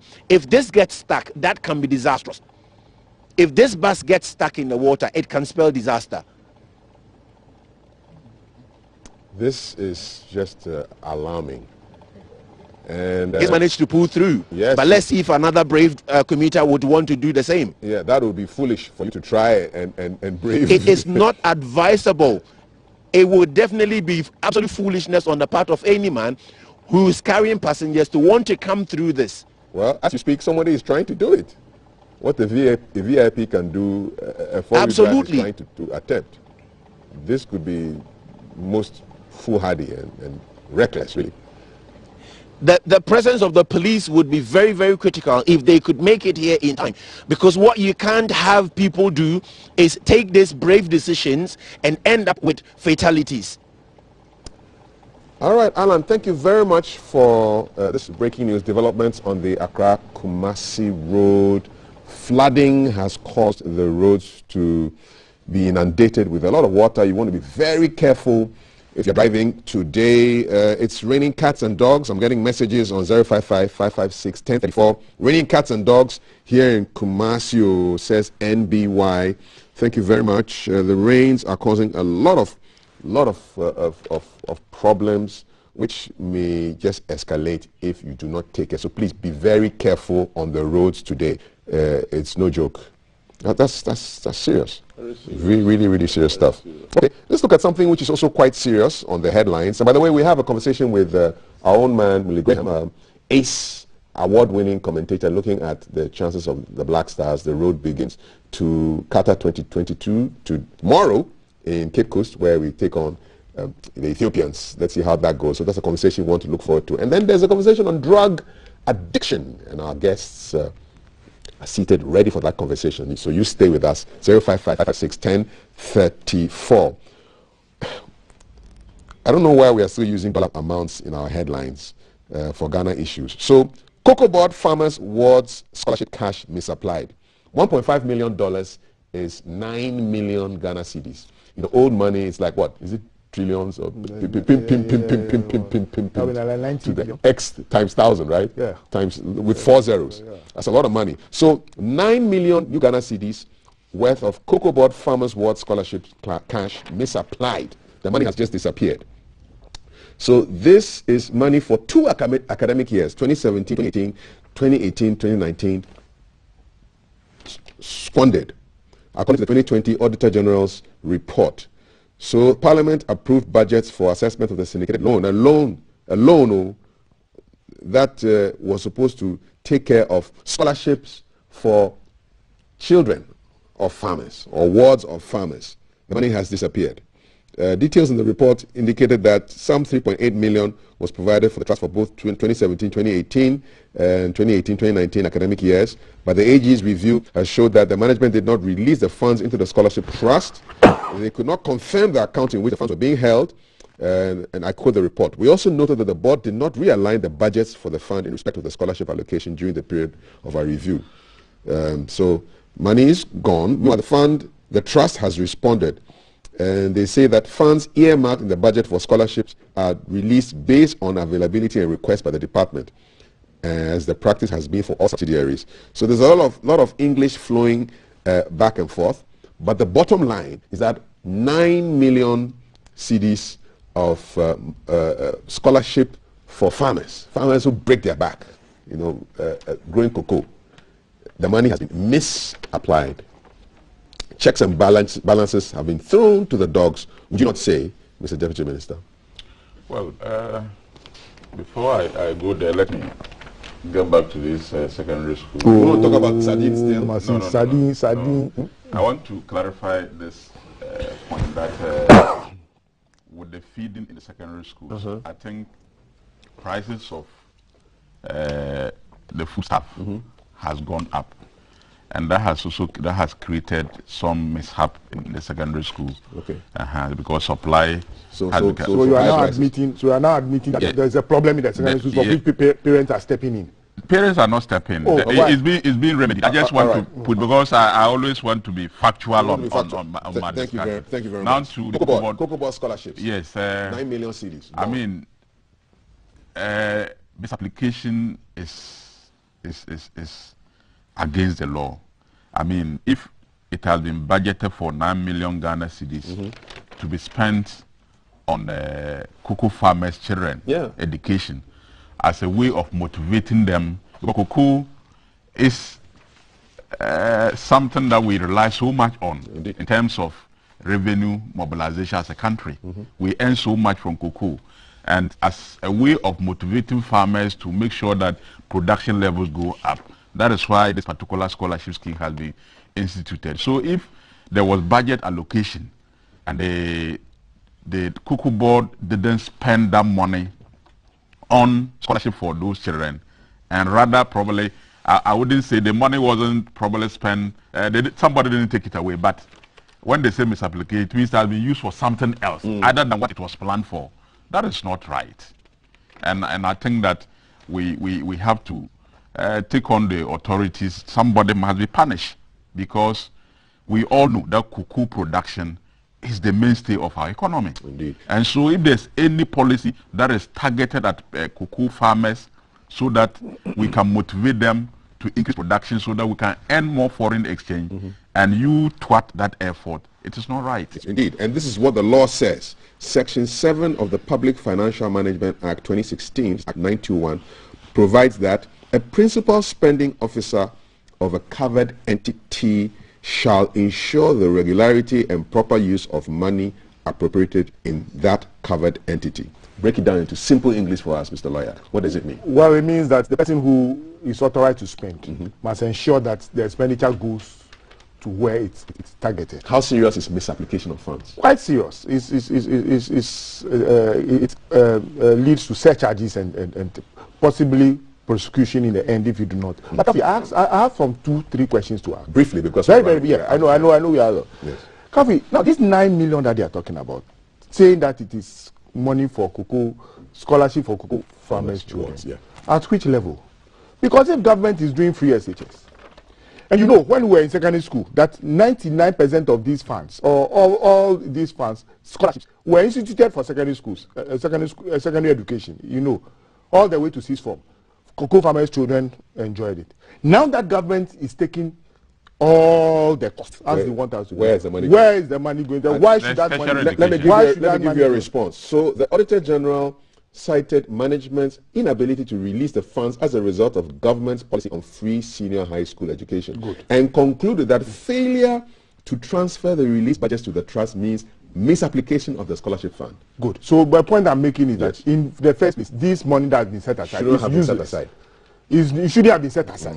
So there's a question there. Okay. And all right. yes, so questions need to be answered. Questions need to be answered. Gentlemen, thank you. On that note, I'd like to say thank you very much. George Lowe, the last speaker, is the Vice Chairman for the NDC in the Volta region. Volta region. The Volta region, indeed. And Alhaji Hamidu Isa Haku is Deputy Minister for Sanitation and Water Resources. I've not been to Hajj, so don't add I can prophesy it.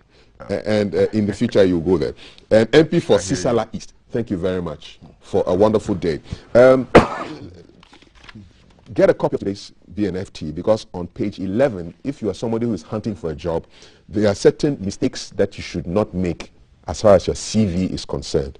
And there's a beautiful article in today's BFT, page 11. I thought I'll end on a positive note for you. Ghana is not all about doom. There are good things in the news as well. Still to come, there's a conversation on drug addiction. Our guests, Apostle Kobe Washington and John Asogonde, will be talking about drug addiction. Did you get even addicted to your phone? Yeah, it's not just, that could be a drug, yeah? Sex, narcotics, prescription drugs, even money. Although I'm sure people will want that kind of addiction. We're coming back after this. We're talking sports as well. We're talking about tattoos. If you wanted a tattoo, where would you put it on your body? 055 556 1034. Do you want a tattoo? No. You don't? No. You don't? We'll be back. Don't go anywhere. Live from GBC Studio 1, this is The Breakfast Show.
I feel they show the pop, but they wonder. Hey, now your back a boom boom, you the conquer. Look, see, I know they get no younger. So I they want friendship where be longer. With me today, tomorrow I go be stronger. Girl, I they want chop, you be my hunger. I see if I'm playing with you, but the words I'm saying is true. Woman,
in September born.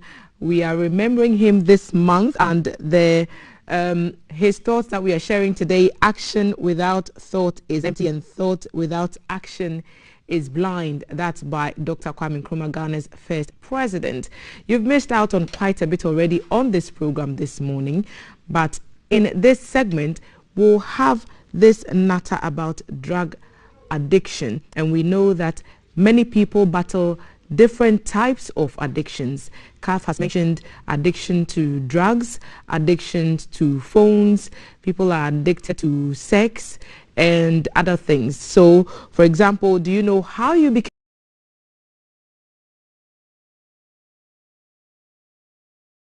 and other things? So, for example, do you know how you became addicted?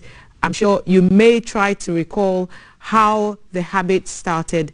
And how is that going out for you? We will try and talk about some of these issues. We know that the most commonly talked about addiction is drugs. Others habit. If it's smoking, if it's any kind of addiction, you can drop the habit. You can't resist the urge to use them on your own, and so you need professional help. And the earlier you get that help, the better. one of the organizations dedicated to that is rehabilitating drug addicts is the Chosen Rehab Center. The Chosen Rehab Center. They are an NGO and they've taken this duty upon themselves, and they are giving alcoholic addicts and drug addicts a chance to live their lives again, to relive their lives and correct their mistakes. So on the panel today we have the founder of that NGO, Mr. Apostle, actually, Kobe Washington. He is on my immediate left. Mr. Washington, also for welcome to the show. Thank you so much.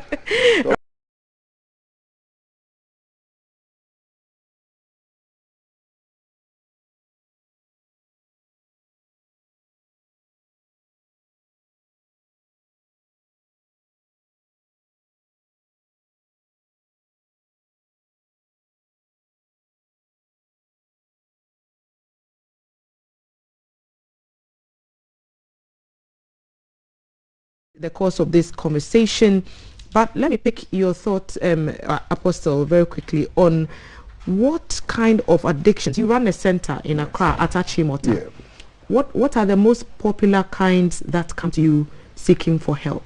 Mostly it's alcohol and hard drugs. So you have, just as you mentioned earlier on, that we have different kinds of addiction, but the one that is quite dangerous and destroys lives and people die is alcohol. And if I should rate, I would think alcohol is the highest now because it's commonly found everywhere. And drugs, you find the drugs in the slums, in the ghetto, where people give up on themselves and abuse them, the substance. And now we have tramadol, we have marijuana, which my brother is going to talk about, and all of that. So the addiction is really becoming a big issue in Ghana. And since I came back, I realized that the future of Ghana is not looking clear, because when you look at the streets, you see all these young kids begging for alms, and they are going to end up to be addicts and prostitutes. So we have to do something. Ghana has to wake up and do something, because I travel around the world to study how others are handling their rehabilitation centers and stuff like that. We volunteered. My wife went into public health so that we can acquire knowledge and to bring it back to Ghana and to help our people. But by returning, I was shocked to see what is happening on the streets and how the ghettos are overpopulated, and it's like there's nothing happening. Right. Let me engage Maoli for a second. What were you addicted to? I'm so grateful that you even accepted to be on the panel and to speak openly as yourself, because I know that it comes with a lot of guilt and shame that you had to overcome to get to this point. So I don't take your presence at this table for granted. How did it all begin for you? What was your addiction, and what did you have to go through? Okay, I would say I was addicted to 3 types of drugs. Okay. I was addicted to marijuana, I was addicted to heroin and cocaine as well. How did that happen? Okay, it all started way back in school. Was this secondary school? No, I will not say secondary school. I will say the GHS. Yes. Around that time, you must be early teens, right? Yes. How would you even get heroin? Okay, it started with marijuana. Okay.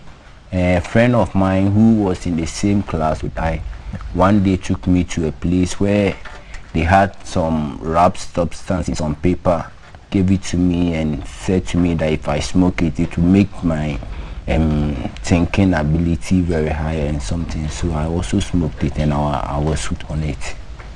And that was how it all started. Yes. And how did the transition happen from marijuana to heroin and then cocaine? Actually, when I entered into secondary school, I think my second year, after vacation, I went to my mom at Kenya, where she was working with Newmont.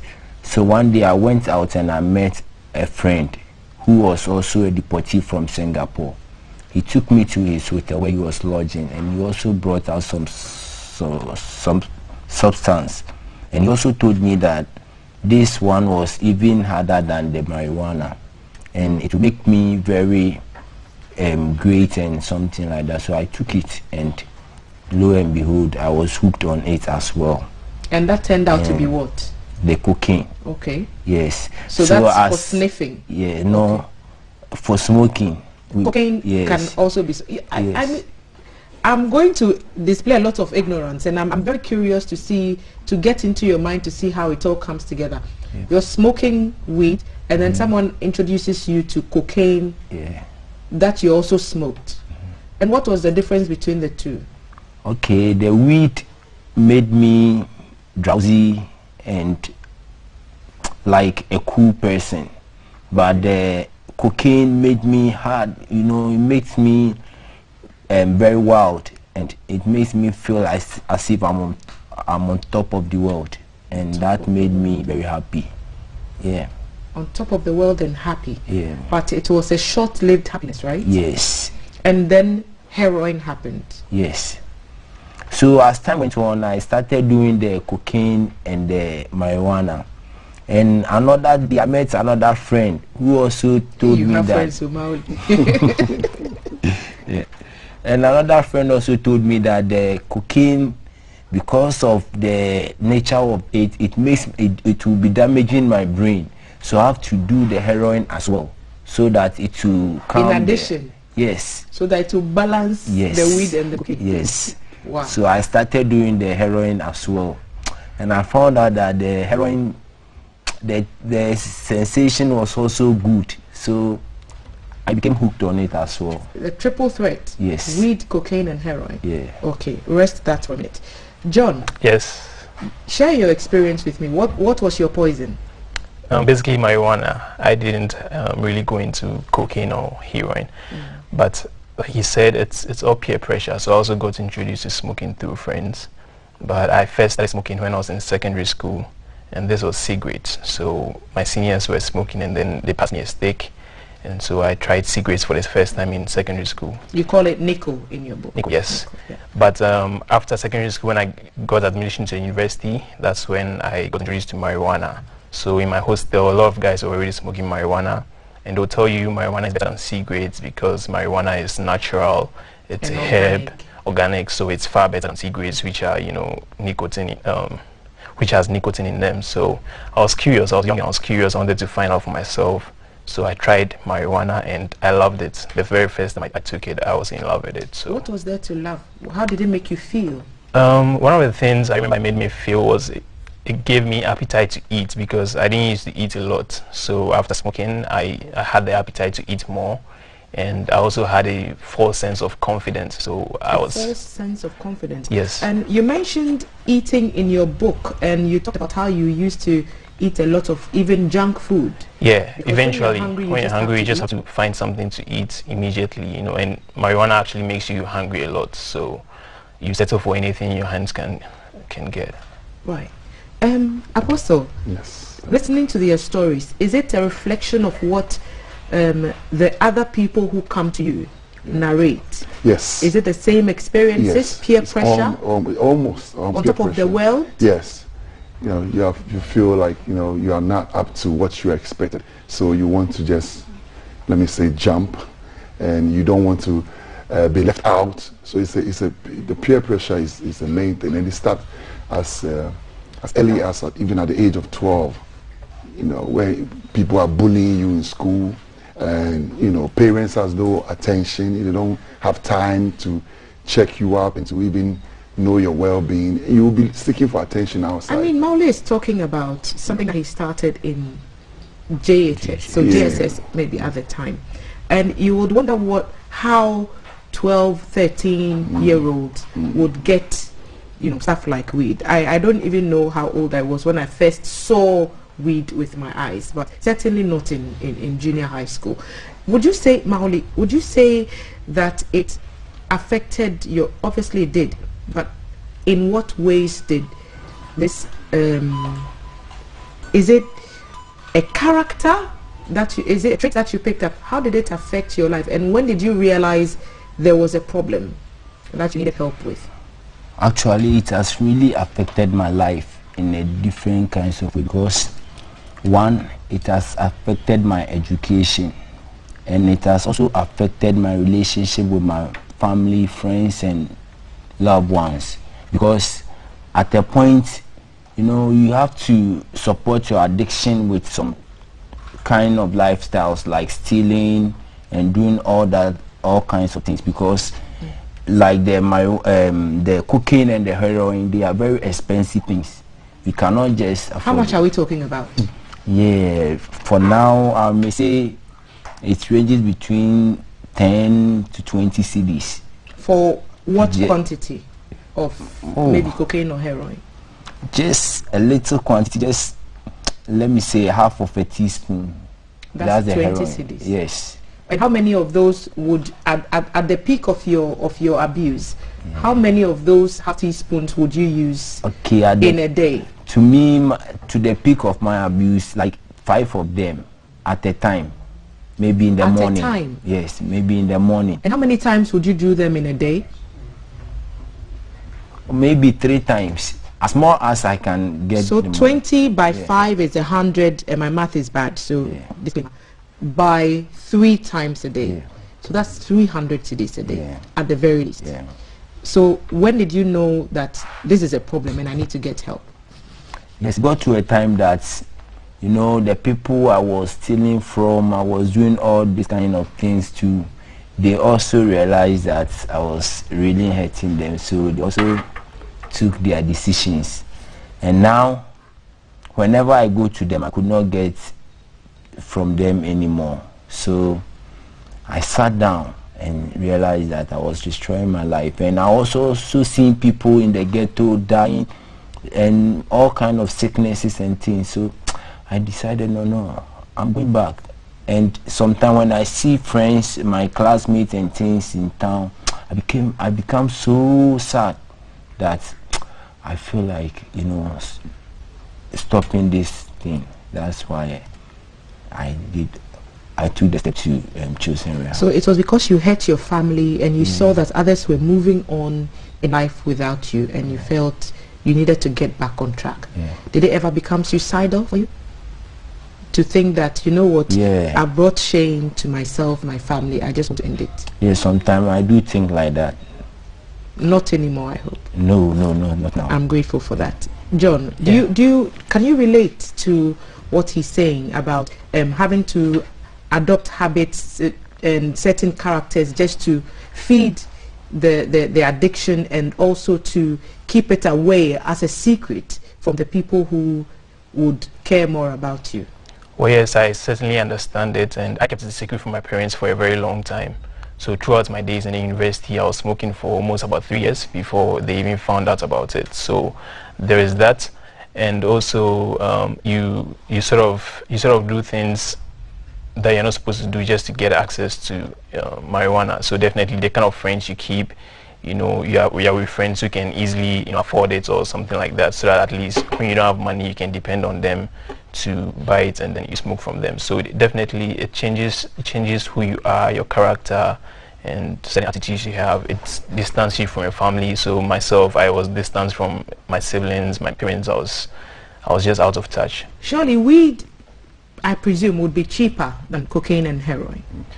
Well, it depends. You know, there's several strains of weed. So yes. So definitely. So there's Mary Jane and Mary Paul. So marijuana, there's Mary Jane, but we have like amnesia, we have blue haze, we have Afghan Kush. It's all weed. It's all weed, but it's different strains. So depending on the kind of strain you're smoking, then the price, you determine the price by that. So when we started smoking, we were just smoking the 1 CD stuff you find around, but eventually I started smoking marijuana that costed like 100 CDs, 200 CDs, just for a small container. For one roll? Well, the container, you can get like 3 rolls from the container. So if you buy the container for 200 CDs and you are getting 3 rolls, then that's almost about 80 CDs for and a how roll. many would you need a day at the peak of your addiction? At the peak of my addiction, I was smoking close to 10 rolls a day. And how were you financing the habit? I don't say by God's grace, but you were financing the habit of smoking weed by God. Definitely not by God's grace. Are you but into I was the Solomon and his weed philosophy? Solomon? No, I mean, definitely I come from a quite privileged background, and I was actually working after school. I was working, so I was earning something, and the industry in which I was working as well, you know, provided me the platform to be able to have access to these easily. Yes. Apostle. So we have two guys here who are telling us their stories. I'm sure the numbers will not be the same for women. So female addicts will probably have like a less horrific stories to tell. Maybe do they? Yeah, they do. They do. And I mean, some of them are into prostitution. They need the drugs to. But that doesn't sound like they have a better story. It sounds like they have it worse, because now you are on drugs and you are into prostitution to support, you know, what you have to go through, you know, to be able to endure, you know, the kind of lifestyle that they are living. So it becomes very bad. And then when it comes to the female, sometimes they get pregnant and then they don't have the ability to abort their babies, and the babies to become addicted to drugs through the breastfeeding. So we have the female and children's facility at Dakuma, and this is what we deal with: babies on drugs. And it's horrific, because when the baby tastes the breast milk and there is no drugs in it, she rejects the breast milk until the mother goes and smoke, because now she or the child also is dependent of the drugs. So the mother will tell you, Apostle, just allow me to go and then this baby will be calm, but we don't. So it's a huge... How many of such cases would you say you have right now at your center? 10 female addicts? Yes, 10 female addicts, yeah. And they all have babies? Not all of them. Not all of them have babies. Yeah, we have like 3 that have babies.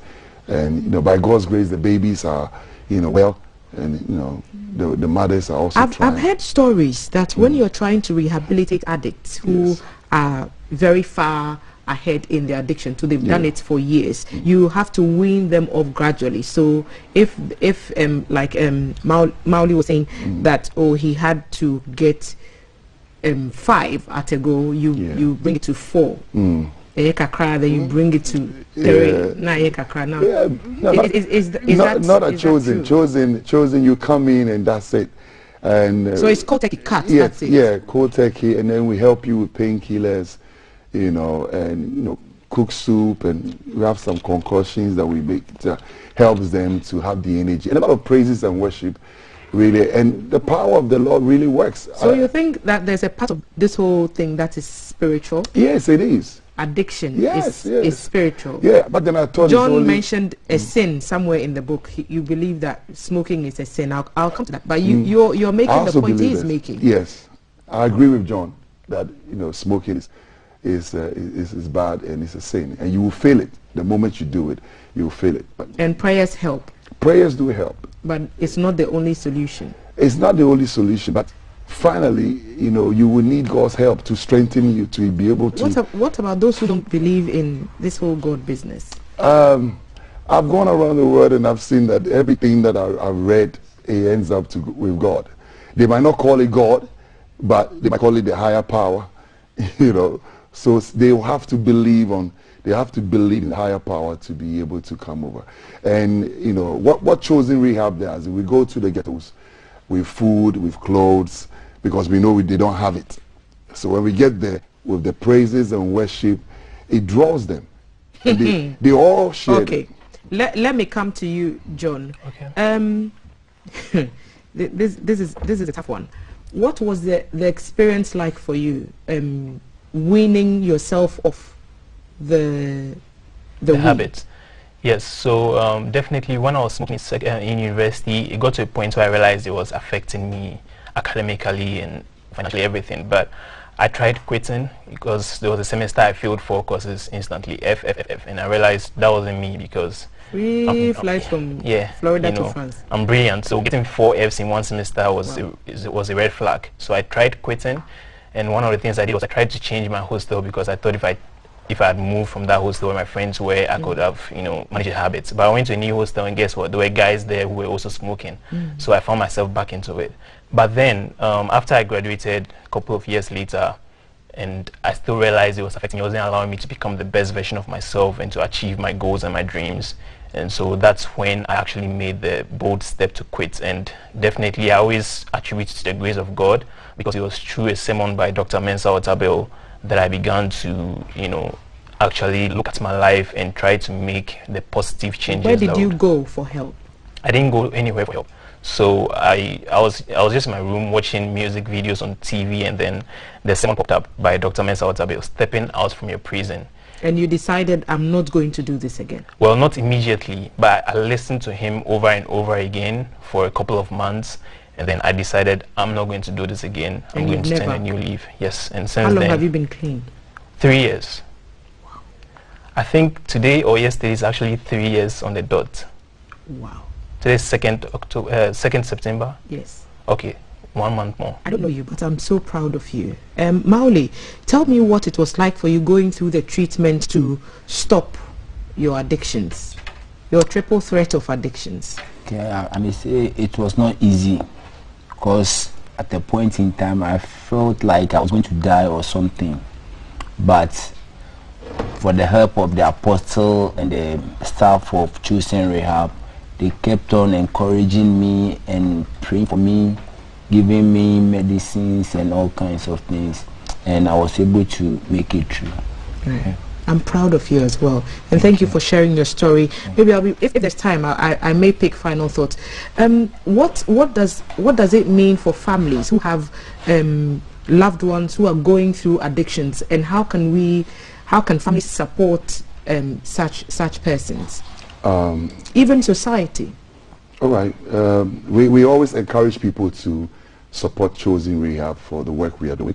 Families, when you have a child that is battling with drugs or alcohol, is worse than a nightmare. You know, you have parents coming to the center crying and throwing themselves on the floor. It's not easy, and we pray that nobody's child or no one will have their children go through this. But we need Chosen Rehab need all the support. How can people support you? You can support us by Momo. You can send your donations to 0555 466 374. I can repeat that again, 0555 466 375, and God will richly bless you. Are your services free, or do you charge? We ask parents to support. We don't charge. When the parents come in with their son, we ask them, we encourage them, can you give a donation? So that's how we do it. Right. Your final words. What are you doing now, Mauli? What are you engaged in? Do you have a job? What do you do? Okay, as at now, I'm not into any job. I'm into the job of Christ. I'm also into winning more souls for Jesus Christ, and also trying to change my brothers who are still in the ghettos. What do you want to tell them if they are watching you now? Yeah, I want to tell them that there is still hope for life, that they can come out of the drugs, because just as they know me, that I've been able to come out of this thing, they can also come out of it. John. Yes. So you've written a book sharing your experiences with the rest of the world, and it's like a love story. I'm reading it, and there's you and I, and you is the love of your life. You refer to Mary Jane as your love, and you remember there's a portion of it I just have this part says, to an extent, no one makes me laugh as hard as you do. No one knows how to comfort me after a long day the way you know how to, and no one knows how to cuddle me to sleep like a baby quite the way you do. That's some deep stuff. Yes. So this is the book you've written. Yeah, and that's something that a lot of people get attracted to with drugs. It gives them certain feeling like maybe drowsiness, and they're able to sleep better and all that. But at the end of the day, there's more harmful effects with smoking than the little benefits. Okay. Where can people get this book quickly before we Okay, the book is actually right now it's only on Amazon.com. So when you go to Amazon and you search for Breaking Up with Mary Jane, you can find it there. But I've also been visiting a lot of secondary schools across the country, donating the books to them for free and speaking to them, counseling them to help people coming out of addiction. Because when you look at the book, I have a 30-day guide at the end, and it's not only for marijuana. Even though I talk about marijuana here, it helps with any sort of addiction. So it could be pornography, masturbation, alcohol, any addiction you have. The 30-day guideline here could help you to overcome it. Thank you. Your final words, Apostle. 20 seconds. Yes, just as you asked earlier on, what do we charge or anything? But I just want people to know there are people who can afford it, people who can give, who can help. Yeah, who can help. So help is available. Yes. And then we have people who don't have anything. So in the house it's like 70-30 of free ones. And then people who it looks like you have your work cut out for you. I mean, this interview could drag on for another couple of hours at the very yes. I'm grateful to you for honoring the invitation. Mauli John, thank you for accepting to be here.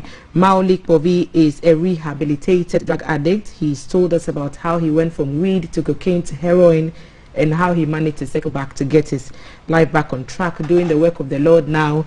John Asogonde is an author. He has also been rehabilitated from drug addiction, and he's also told us his story. He has a book on Amazon.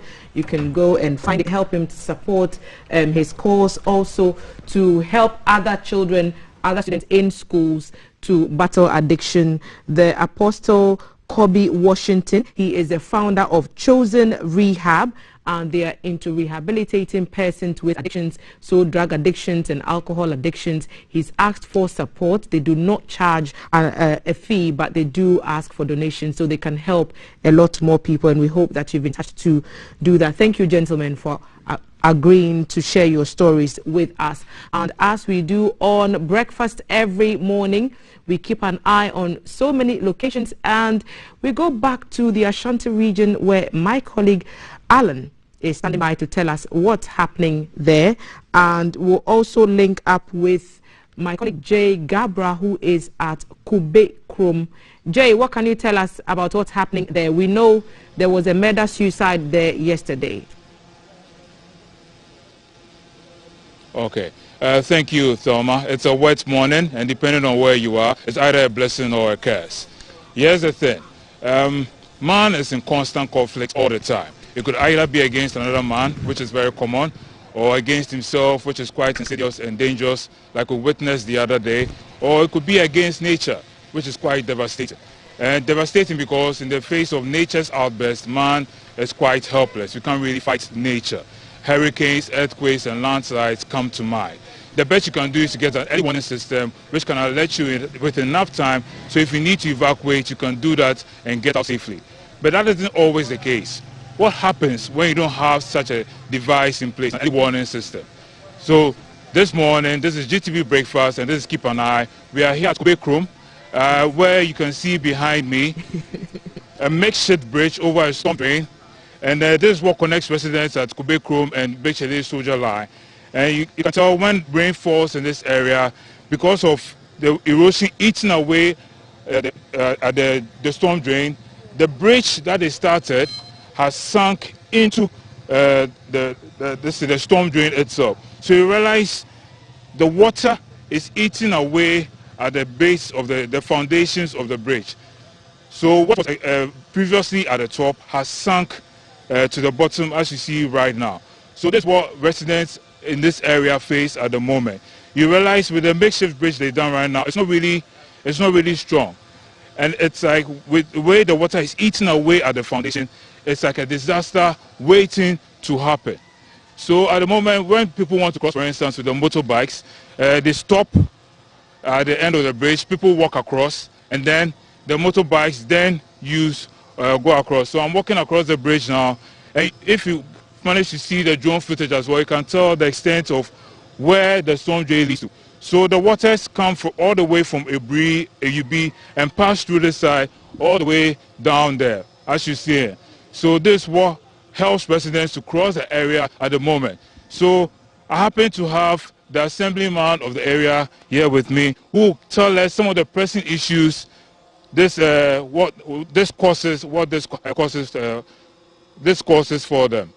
Yeah. Good morning, sir. You're welcome. Thank you very much. Okay. So please tell us your name and then your title and what exactly happens here. Okay, my name is Honorable Engman Ajite Mensah. And then we have a flood issue over here, Kubekrum number 1, coming down from Kubekrum number 2. Okay. There has been a dam. There's a dam over at the top at Kubekrum number 1, which has got blast. Because of that, there's a power flow of water that flows and damages properties around here.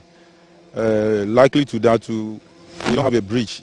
This bridge was constructed by people, the executives of my area here, which is a landlords association. Hold on, you mean this bridge, this makeshift bridge we are seeing here was constructed by you and your assembly people? Yes, this very bridge is constructed by me and then my executives at Kubekrum number 1, Prince Sports area there. Okay. Several attempts has been made to several people for help. But then, sorry, which people are you referring to? I mean, several organizations, several politicians, and a whole lot. People have come here and plead, we'll give you cement 10 bags, we'll give you this, but no response. It was the help of the association here, the 11 city, 22 city, that we have been able to raise this. That even the motors have been able to pass on now. Other than that, like people living behind are not going to have a way to their houses. Okay. Yeah. How long ago did you start this? And will you say you are still continuing, or at the moment it's at a standstill? Okay, we started it almost 2 years now that I become assemblyman. I think before election time, I had a word with the executive of this area, and then we started something at the ground. But then later on, the chiefs and then the executives of this area also had a nice meeting with me, and then the people, and we decided to do our own contributions. Since we are not being helped by the government, we did a communal labor, and then we gather money, and then we also have some people who are here, and they are masons, they are carpenters, they are steel benders. They all brought their help. Okay. So what exactly happens when there's a huge downpour in this area? When there's a huge downpour here, people can't cross. Okay. The word is people can't cross. Because there's you can see a structure here. The water used to cover the structure. Okay. Yeah, the water used to fill it, so you can't cross. And we don't have any proper bridge. So when it happens, so you have to go and use number 2, okay, which is very far away before you can go in. And even the road is very bad. Okay. Yes. I see you have a lot of support people here, so I just want to have your final words before I get to them. So if you can appeal to the authorities or whoever is in charge to come and help you do this bridge, please appeal to them. Yes, I'm appealing to our KKMA for support, and I'm also appealing for the central government, because I know this is a huge work, and the assembly alone cannot afford it unless the help of the central government. And then any organizations, any company that will come out and have help us, so that at least the people, my people living behind Prince Port area, also can also enjoy the freshness of our very country. Okay. Yes. Yeah. Thank you so much. So these are the views of the assemblyman appealing to the authorities. So this is the makeshift bridge that residents here have to use at the moment.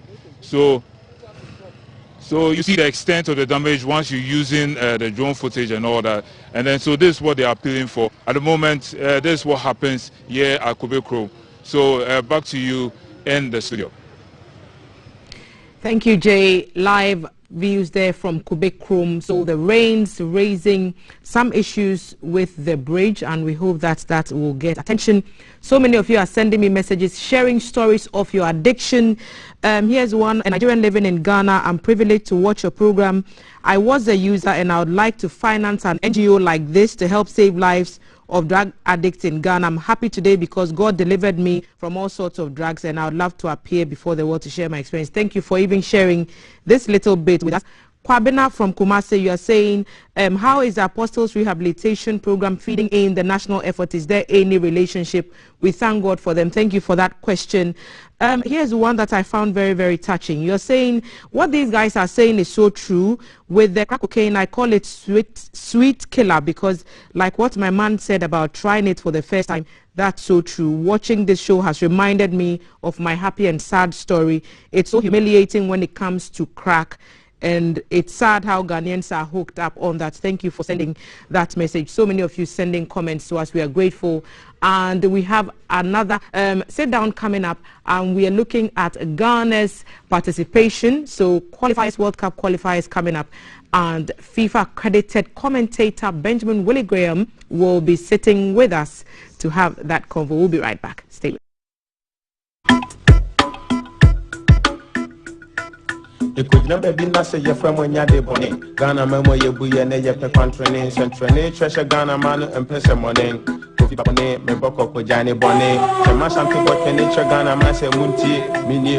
Baba for me wo fa hundie. Mama modi momu jumedi mun kunumedi. Nu say yengara assassin e body de mayen. Mujana nanan mi hwegunya de to ho mayen. Domien buayen jeyen adu me mo so say.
About results.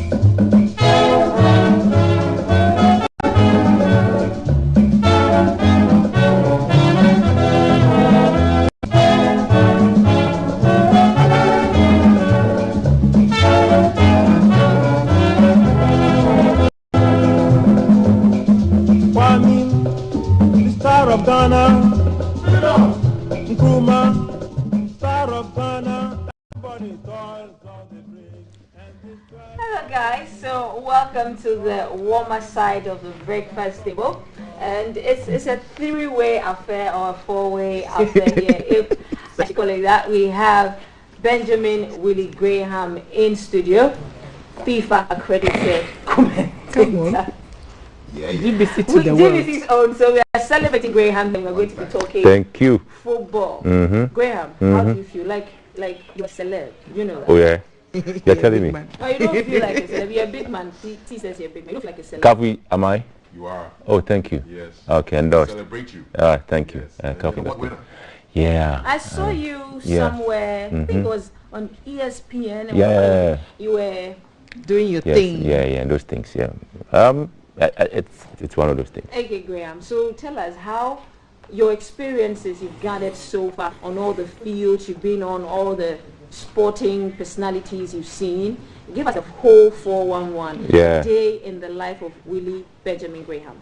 I think it's fun. I like to take things slow, easy. I don't like pressure to always take the breath off me. And I have to be honest with you. If there's somebody who knows how to hunt for talent, Joe Lomotive, for instance, from radio, just make sure. I started off as a radio commentator. And so when Ghana hosted the AFCON in 2008, I was actually commentating as a radio person. But the entire start of everything was in Cape Coast in 2003 when I joined GBC. And I mean, right from secondary school, I just joined GBC, and it was one of CAF Champions League matches in Cape Coast. You were commentating in Fanti, and that's how I started. Okay, so sorry, I Fanti comics. Fanti comics. I knew that was coming. Small one. Yes. Etefo waba Cape Coast Stadium in Tiebuson do sisi opedonyi makra hatfo kobo we si bi wa na hwe mes Morocco na hatfo konko some bodu oji players na ba obi are ready they opede wotumo hye nyanko na woko enyim I started something maybe close now. Yeah. But we go way back, Graham. From when I joined GBC, we used to do some sports shows on radio. And I was telling Kaf and Val about how my love for football was but you were going to report on because every time she was always nosing around. What's the meaning of this? What's the meaning of that? But I don't know. She's still into football. I don't know. Maybe she should have been a footballer. No, not a footballer, please. Or a commentator. Yes. That should have happened. When I grew up, I'll be a footballer. Before we start the whole conversation about the Black Stars team, the composition and everything, I know you were one of the people who are at the forefront of bring back the love for a local football game. How's that going? I think it's going well. Listen, let me be honest with you. I thought the media has done a very amazing job. I was at the World Cup back in 2010 in South Africa. I also had the chance to be at the Olympic Games in 2012. And then I've had the opportunity of commentating with UEFA Champions League commentators and World Cup commentators. John Helm is there, Barry Lambert and all those guys. And I see the passion with which they talk about their country. If you're talking about somebody who loves his football, and they talk about grassroots football, for instance, if Barry Lambert is talking about a club that he supports, it's not Man United or Chelsea, he's talking about a 16th division club, that is his club, and he's so passionate about them. So I thought that when the guys are commentating or talking about their players or their teams, they talk with passion. And I find it sometimes very ironic when we don't do that, in the sense that at the World Cup back in 2018, again, England, and Peter Drury, Martin Tallis and the rest, they were so interested in helping England or talk about the team culturally, everything, for them to be at the final. And when they're commenting and mention the players, they talk about them. So it's not a case that they're biased towards, but for me, I call it is more of a tourism. They're trying to tell you that we have the best football leagues in the world, and this are the players, and that's how come we have this best team. We don't do same in Ghana here. And so at the AFCON 2019, when I kept talking about the Ghanaian team, I had people say, you're biased. I said, no. But that's your country. I want people to know why we have this talent. But oftentimes, we know we are too overly critical about ourselves, Ghanaians. I think it's not helping. Especially if you want to talk about Ghana, why don't you talk about this? But I'm not an English person. No. I can talk about Richard Ofori, Richard Atta, Manaf Nuruddin, Lawrence Atizigi, and they are goalkeepers for Ghana. Defenders, Andy Yadom, Philemon Bafo, Baba Abdurrahman. I mean, all these great players that have been called into the lineup, and they are in Cape Coast now training for the qualifiers. Our first game against Ethiopia is tomorrow. Yeah, I mean, this is a huge work. Sikia Kono took over from Kwesi Appiah. He's had some interesting wins. This is a World Cup Ghana missed in 2018. So the talk now is the team qualifying. And yesterday, the FA president met the players. He met the former players as well, and spoke to them. What it means is that we want to qualify for the World Cup. And it's very important that we look at the gains that normally will come with it. But we also have to understand that we are in a certain transition. These are players, from them are having the first appearance with the Black Stars. You're not going to have to get 100%. But against Ethiopia, moderately, yes, you expect that you start off with a relatively, well, you talk about a team that you can't beat. But Ethiopia may also want to be a banana peel if you like. So it depends on how the team is shaped up. They are in Cape Coast excited. Unfortunately, COVID also meant that some players were not able to turn up. So the coach had to make some adjustments. So for me, it's the Ethiopians haven't even played a friendly game against Uganda already. We had to play anybody. We are just training and then meeting them. So that, in terms of the warm-up, they may be a little bit ahead, but it's Ghana. We are playing at home. Just after this game, they are moving to South Africa, where some of the players will not be able to travel. So Jordan, for instance, can't go to South Africa because in the English law, South Africa is a red alert or red zone country, a red list country, so they can't. And so it's a problem. So these are scenes of the first training session in Cape Coast. In Cape Coast, and you are leaving for Cape Coast today. Shortly after this interview. So that's basically it. So in South Africa, where it's a huge game, unfortunately, some keepers may not be able to go because there are clubs think that no, you can't go because of the situation there. But so who do you think will step in? Yeah, it's made some changes. He's called Hatzafuk, Mohammed is there. He's called some other local players who are going to sit in, and it's just a hope that they will be able to blend. And for me, I think it's very important that the local players are also given a chance. Why you're playing against South Africa, and that's the thing. And it's a World Cup qualification. You don't want to lose a game because you need all the points so you can top your group. Because there's a first phase. Now it's phases. You play the round robin, then you're grouped again, and then the best 5 countries in Africa. I think that is, I mean, they're going to move into 6 or so. Net move. So it's like a huge fight. And one of the key partners in, promoting the love for our local football, GTV Sports Plus. I mean, hands down one sports channel in the country. You're going to show all the matches. Over 130 what do you have to say in terms of the airing of the matches? Okay, so I mean, it's a road to Qatar. It's a huge work. There's a lot of studio work that, apart from the live games we're going to watch, there'll be some other adjustments. And radio is also playing a key role there. So it's the entire GBC there. But Sports Plus, obviously, you get a chance to watch the games live. And this is where I always tell people, and guys, let's not mince words. We often sometimes forget that rights very expensive. And so when GTV Sports Plus is giving you that opportunity, just respect that. Because if I tell you how much GTV Sports Plus is investing in giving you these 130 matches or more, you would just ask yourself, is it GBC, you really have money? But it's because of you, because you want to understand what's happening. And so when I find my friends in their sitting rooms pirating the matches, I get angry.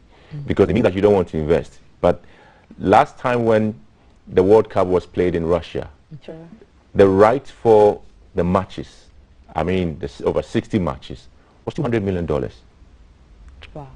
And you don't, and at that World Cup, obviously, Ghana wasn't playing there. But I'm saying that just look at the cost. And today, CAF and FIFA, they've put everything together. So some time back, you would have maybe TV having the right for TV and radio, obviously, automatically having it. But today, CAF says, or FIFA says, radio rights so differently, TV rights so differently, digital rights so differently. Wow. So different price for radio right, different price for digital right, different price for TV right. So that's how you need to appreciate investors who want to invest and put in their money. So what do? You appreciate that. And so if GTV Sports Plus is giving you this, I think that everybody who would have the opportunity to watch must appreciate that it's a huge investment. Great call. We're making investments into even airing the matches. Yeah. We are also making investments into the players. So we are paying, we see players getting a lot of money. This time, will we get, because 1982, I was not even around when Ghana, the Black Stars last. I was 11 ago. What are our chances? Can we beat this Ethiopian team? Exactly. And just to add to what Thelma is saying, I put out a poll on Twitter a couple of days ago, and I asked, can Ghana's Black Stars end the 40-year drought and finally win a 5th AFCON? 20% say yes. 44% said no. Yeah. 35% say they don't care. Okay. And if you read the comments on Facebook, people don't really care for the Black Stars again. Oh, but I do. It's not. A lot of people don't for me, care. I wish that we put that thing out publicly, so we understand what what you mean by that, or what they mean by that. And listen, don't begrudge them. You see, the problem we have as a people is that when we transition, we don't transition with so many things. We move from a particular era to the millennial period. And the millennials currently, what do they care about? Social media. And so if I come and talk about Black Stars in 1982, I wasn't there. So what's it? None of you were there. Yeah, and even and then, really, and then if you talk about Black Star achievement 2006, 2010, some of them were still like 10 years, 11 years, whatever. That attachment is not there. So from maybe 2010 whatever to now is another 10 years. I mean, to think that the team that won France 98 and the team that won the last the other World Cup, the France team that won the World Cup, there were people in there that were not even born in 98. So I can relate to what. So the thing is, because we don't transition, we don't tell a story the way it should be told. We have a lot of players coming in. See, some players back in 2011, we had the likes of Yaya Boys, some very interesting players who played against France at the Under-20 Championship. One of our players mounted the podium with Paul Pogba. Today, we see where Paul Pogba is, but that player is nowhere to be found, the Ghanaian. What I'm telling you that they move in droves and they keep making sure that they keep the team. So when you're talking about their story, you know where it's coming from. And that's important, because even the GFA is on that drive. Yes, but I'm saying that unfortunately, we don't have, you see, there's a connection. They must feel to be part of it. 2013, when Nigeria won the AFCON, at a dressing room, Nwankwo Kanu was there, Okocha was there, spoke to the boys, told them, listen, you have to do something here. And they won the AFCON. It was a local player who even scored the winning goal. And I tell you a story. I was speaking to one of our greats, Micah Hay, and he said, I think it was a triple jump or a long jump then, back then, the Commonwealth Games. And he said, whilst there, he was injured. And he said, one of the, at the time, the man in charge of sports, Ohinjan, sent a message to him, said, Osajufu is watching. And he said, you have to win this. That's all. He said, when he heard that alone, wow, Osajufu said he's watching. Great.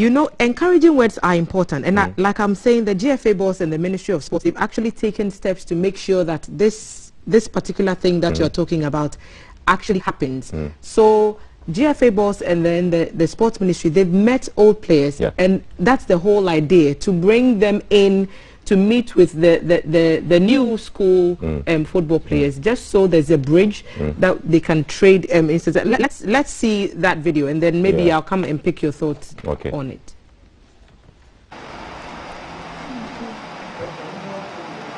I think all of us here have been waiting for this moment. A moment to correct our history, a moment to put our names in gold, a moment to make our individual families and our good selves proud.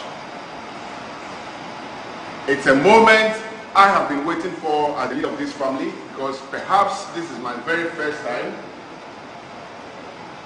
and it's a moment each one of you should be looking up to if you are a top player. If you're a top player, you need to belong to the topmost platform in football. If any of you here is not a top player, please, this is the top, walk out. It means you don't belong to this family. You don't belong to the platform that confronts us beginning on Friday. If you're a top player today, this is the time. This is the time. If you call yourself a top player, the World Cup is the biggest platform you can think about as a career, where all the big players assemble and show what they are made of. If you're a top coach, CK, this is the time. This is the time for you to show that you are the best. In the same way, if you're a top manager, it's the time for you to show what you have. And I believe that each one of you here has been waiting for the moment to also play at the World Cup. And that journey starts from here. Aha, and a genuine and start from here. Because the preparations towards the game starts from here. In fact, it started yesterday. Yeah, well, so that's that. So, I don't know how inspiring that was, but I hope it works. Because we want the cap. Yeah. Can we beat them? Can we beat them? Guys, the Ethiopian team, are they like a... You see, if you beat Ethiopia, you have not finished the work. I'm saying that you have to... Let's start. See, the World Cup qualification, I said it's in phases. So you can top this particular group. But can we beat Ethiopia? That one is tomorrow. That's what. It's normal. One step at a time. We will beat them. That one, they themselves, they are aware. That would be prediction. Yeah, I mean, or it could be 2-0, it could be 3-0. It depends on how we shape ourselves. Please, no more one-goal project. So my heart can't take that one goal. Like I said, it's in groups. So from this game, you probably go and beat South Africa, then you get 6 points. Then you know that you're okay. The Ethiopians we see today. Oh, yeah. Graham, they can run. Yeah. You gave us some funny commentary in the game. We want you to end with maybe tips on I thought there's a press conference tomorrow. Once the playing schedule tomorrow, what time is the game starting? The game is 7 p.m. Friday, but then they get a chance to train at 5:30 evening, and then... And we'll hear from CK Akono and Andrea. Yeah, they'll talk to us. They should tell us they win, please. Please, we win, win. You know, that's very important. Okay. Biggest tip for any up-and-coming commentator, what should they know? See, you have to be passionate. Okay. First thing. 2, you must always prepare and plan. Because the thing is, I use the word as people know the game today than before. So as a commentator, you can even make a comment. Somebody will just tweet and say it's wrong. Straight. And that's even an embarrassing situation. So you have no excuse not to research and not to plan. That is one of the things. So whilst commentating, you are mindful of what you say, because like I'm saying, even though I'm done with my research work, I know that somebody knows some things that I don't even know. So demonstrate it as if you're in a commentary position for us to end. I mean, say it. If I get a chance, you see, in commentary it's interesting. You write your intro and then your outro. Yes. I've not written my intro, so I'll try and give you something. All right. So welcome to the Cape Coast Stadium. This is a huge game for the Black Stars. The transitional period it is though, but CK Akono says he's ready for us. Where are you? We are in Cape Coast. It is Ethiopia against Ghana. One time. We're ready. We're ready. We have to beat those. No, you have to. We have to beat those. Thank you. Why are you being emotional? We're out. Don't get emotional. Don't get emotional. So Graham, thank you very much. Follow you tomorrow, we're all out for the Black Stars. Get your Black Star jerseys, guys. Rep your Black Star jerseys. Yeah. Thank you, Graham. Right, Graham. And when we return, it's all about tattoos. Tattoos. Okay. Right here. Come anywhere. GTV breakfast. How about you have one? Yeah. Yeah.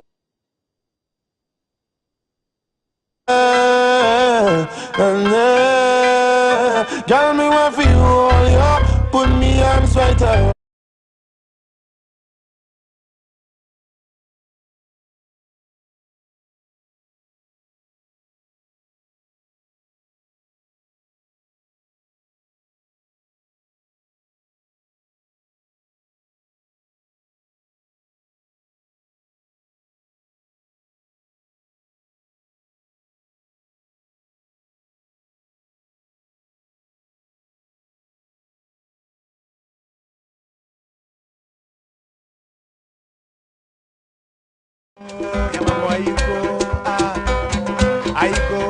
GTV, you are the best setters.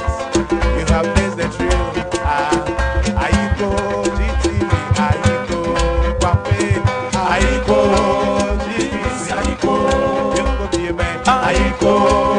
GBC, you have set the pace. You have blazed the trail. GBC, Vampire Quack, GBC, GBC, you have set the pace, you have blazed the trail. GBC, GBC, you say, yeah, GBC, you say,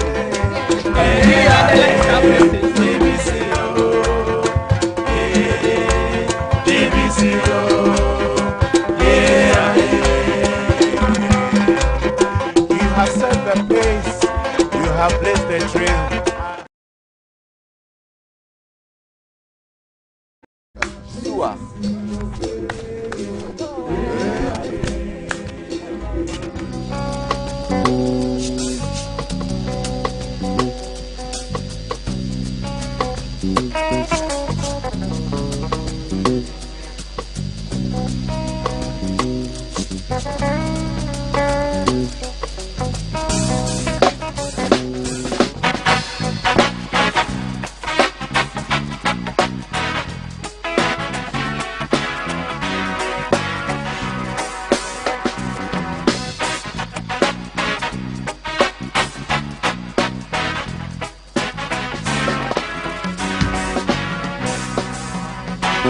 Abundantly, New Year, oh, Womana, what the phone in the journey better.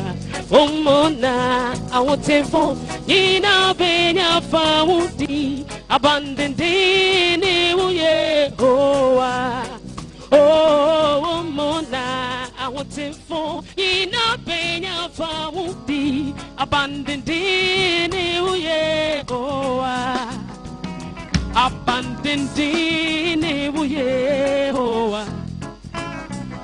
Oh, Mona, what's a fool in the journey better?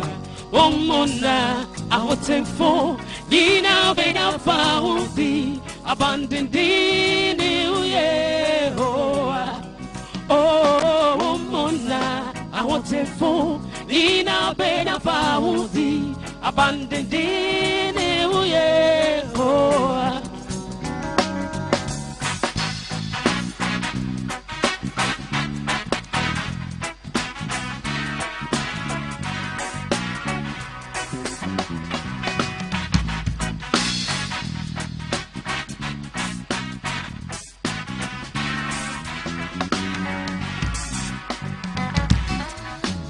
Yes, I Onyamenema, Udi Moja, Natoye, Yakutu, Yes, sorry, oh, Yakasel, yes. Are you ready? It's Heat Hot, and we are serving you breakfast. A la carte. It's a brand new packaged breakfast served on GTV, our style, keeping you on track and updated on news, making the headlines, how to navigate traffic, what's up with the weather, your health check, getting you up to speed on lifestyle, sports, world of showbiz, what's hot and what's not. It's our date in the morning just for you, with the team you can trust. It's breakfast weekdays at 6 a.m. Don't be late.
.61034 and on a hashtag GTV breakfast on all our social media handles, and we'll take a quick break. Here's something on tattoos.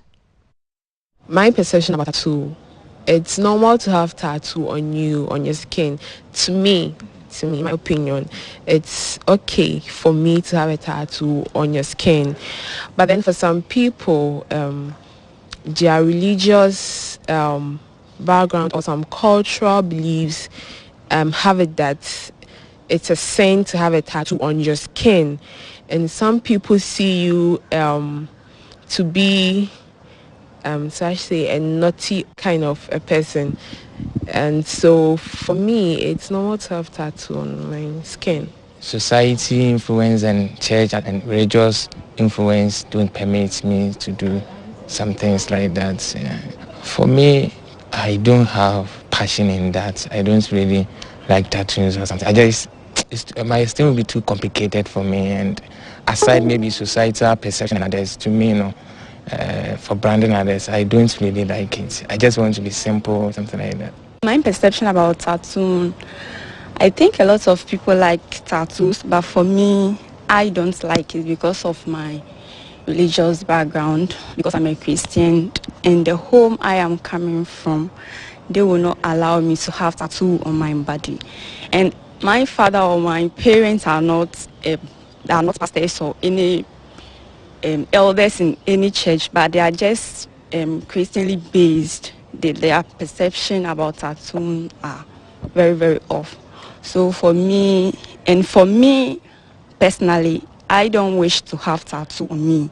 It's not like because my parents are Christians and they don't want me to have tattoo on me. I want to have it, but I personally don't want to have tattoo on me, and that is because of the health implications, which is cancer. You might get cancer or you may get cancer having tattoo on your body. Basically, it's inscriptions people make on their skin to signify something that is relevant to them. Yeah, that's what I think about it. Maybe my arm, but if it would be on my arm, maybe my inner arm, so that I wouldn't really show, because you know how people perceive it, and maybe somewhere that like people won't really see it, somewhere private. Well, I have some. I do. Yes, I do. I have one. It's here. Okay. Then mine is for an identification purpose. I like it based on that. Okay. And usually, well, people do tattoo because of their belief. For instance, the gentleman you interviewed, I think it's have Jesus Christ cross on. Yes. So that probably shows how he's a Christian or his Christian belief. So me, I like tattoo. For me, like tattoos, let's say if you feel for, that's like, for me like this, I like to have a tattoo on my body. I would love to have my mom's face tattoo on my chest. And the last guy said he would love to have his mom's face on his chest. So those were some views we sought from a cross-section of the general public here in Accra about what they thought on their perceptions about tattoos. Most people we spoke to cited religious reasons why they wouldn't have tattoos. Others cited medical reasons, and others said it was for aesthetic purposes, and others for identification purposes. Now the 411 is we went into a tattoo parlor to actually firsthand what it feels like to have a tattoo. We spoke to a tattoo artist, and there's something coming up on your screens right now.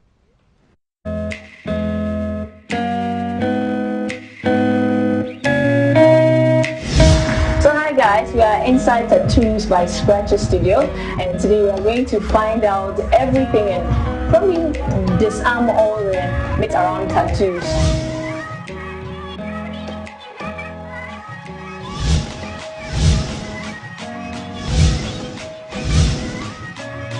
I'm gonna get a cut and let's see if I will change as well. But this is our artist. His name is Indelible. You can find him on Instagram. We're gonna have this on my arm, and he says it's going to take 30 minutes. Plus all the pain. Plus the pain. Sure. So 30 minutes of pain. So let's do this, guys. I got my needles. Fresh needles for each client. My headlight is very necessary to me.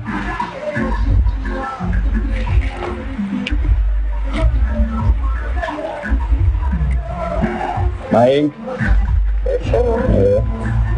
My rubbing alcohol. My tattoo soap. And this is what I need. This is my tattoo soap. And I get my machine. What's it called? Machine. Tattoo machine. Or tattoo gun.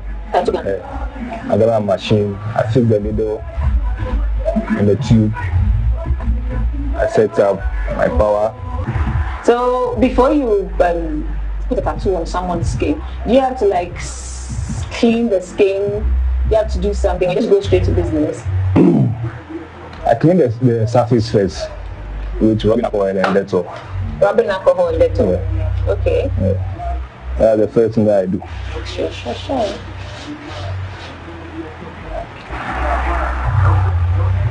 So here we go.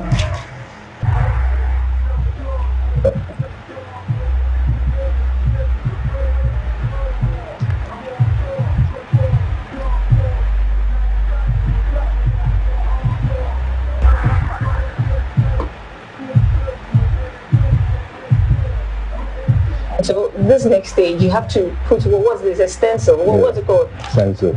So this is a stencil. Yeah. What you want to do? Okay, so I chose a tiny crown. Are you going to color it or you're going to leave it? I'm going to shade it. Okay. The way it is, like the way you showed in the picture.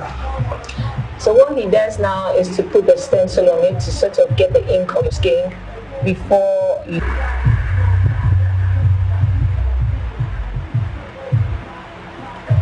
Okay guys, so we begin. When I'm tattooing, you don't move.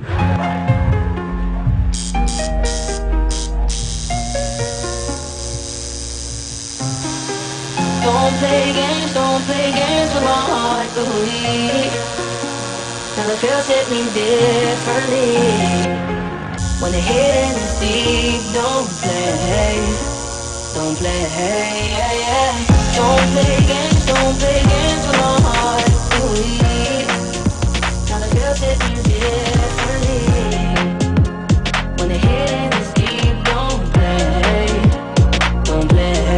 yeah. All that time on your own with me. We had fun on the 360. I helped you get out UAV. Still could never get you that easy. Sneaking in school just to get by you. I'm obsessed with the sand on you. Coco Chanel on your neck, your body in check. Loving all the time with you. Now you just gone missing. You're airing all my wishes. You're online but still won't listen. My time is you dismissing. This isn't no way a two-way street. I'm playing sad and it's on repeat. Call me here hoping you see my snap. Cause I'm not ready.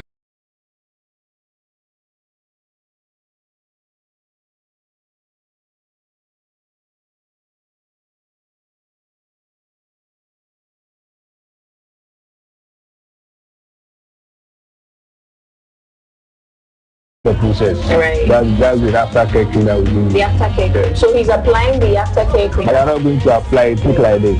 Very small.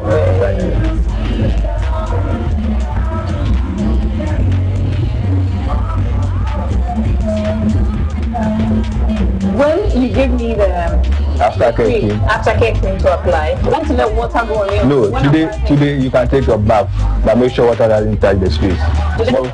Tomorrow morning you take your bath and then you use small soap and water. Just small soap and water. You wash the surface and then the cream that you just apply small. But if you don't scratch, I don't pick anything on the tattoo as well. The time it will look good. And if you have any issue, you can just link us up. We'll just help you out. And so on Instagram, your Instagram as Tattoos by Scratcher. Tattoos by Scratcher, guys. So go and check them out. They have amazing designs, and Indelible is one of the artists who work here. He's dope, and he didn't make me feel the pain too much because we kept chatting. Sure. Anything else you want our viewers to know? We do art in general, paintings, drawings, tattoos, anything. Everything art. So where would you classify tattoos? Fine art, decorative art? Which art does he use? Hierarchy on top of the all art. So guys, from the tattoo artist Indelible Ink, this is my little category. He's saying that not just him, but people who have tattoos are not bad people. So change the perception of Ghana. People who have tattoos are not bad people. Okay guys, so that was my personal experience with a tattoo artist, and there it is. It's small. Yes. Yes. No. Okay, so guys, I'm open for questions. I'm open for questions. Was it painful? Is what everybody's asking. It's bearable pain. It's the first 2 pinches from the needle, and then You just get used to it. And it gets special care. I saw you getting all these tips on how to, what not to do when you're getting. Yes. After you've got it. Yeah, basically he gave me something like an antibiotic to keep treating it. The first day, no water. And then subsequently. So you had to wrap your wrist? Yes, I wrapped a gauze around it. But then it wasn't painful and I didn't bleed. Let me ask a question. I was going to ask a question. My son would have asked, did blood come out? No, no blood came out. Then again, the reason why I didn't bleed from this was because I didn't have any alcohol in my system. Ooh. Okay. So his advice is before you get a tattoo, do not get any. Usually people get scared because they think it might be painful or for the pain, so they want to drink alcohol before. He says no. Actually, the alcohol makes you bleed, and so no, I didn't bleed, not at all. Val, you got a tattoo. You heard what the perceptions people share. Yeah. How do you get over some of those things that you have a tattoo and so what? Okay, so if you know people who have tattoos, I mean, that's a perception here in Africa. People who have tattoos are bad people, are evil people. I think everybody will have a perception anyway about you.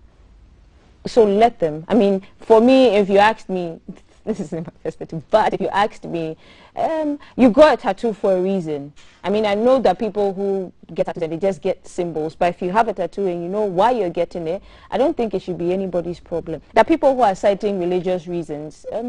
It's up to them. Why did you get the crown? I don't know if I should share this on camera, but I lost a very, very good friend, and we had something that had to do with a crown, and I just decided to have her memory on my wrist. Okay. Yeah. Another question. If you change your mind and you want to erase it, what do you do? If you want to erase it, there's something called a laser treatment. It's basically like what he did to get the tat on there. And so the same process, but this is laser, but it's quite expensive. Is the sound loud as opposed to? Yes, it's the same. It's the same sound. Yeah. So my advice to anybody who wants to get a tat is know what you want to get before you put it on your body. I mean, I know someone who got a tat. Too many stories. Yes, I know someone who got a tat. It was her boyfriend, and they broke up. Her boyfriend, and she got her boyfriend's name on her back.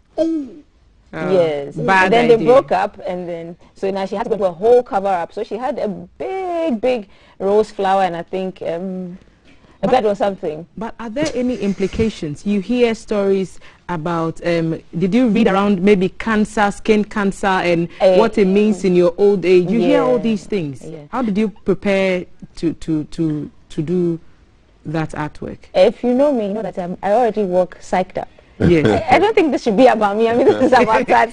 I'm just a muse, guys. But it's only because probably we haven't gone through the process. I don't know about CAF. But okay, so before I got a couple of so yes, and then someone said, "Oh, Val, if you get a tattoo, you cannot donate blood." But then you can't join the army. We've heard. But this is in Ghana. I mean, these are rules in Ghana. That's what I've heard. Yes, but in other countries, you have people who are in the Marines, the police service, and they have tats on them.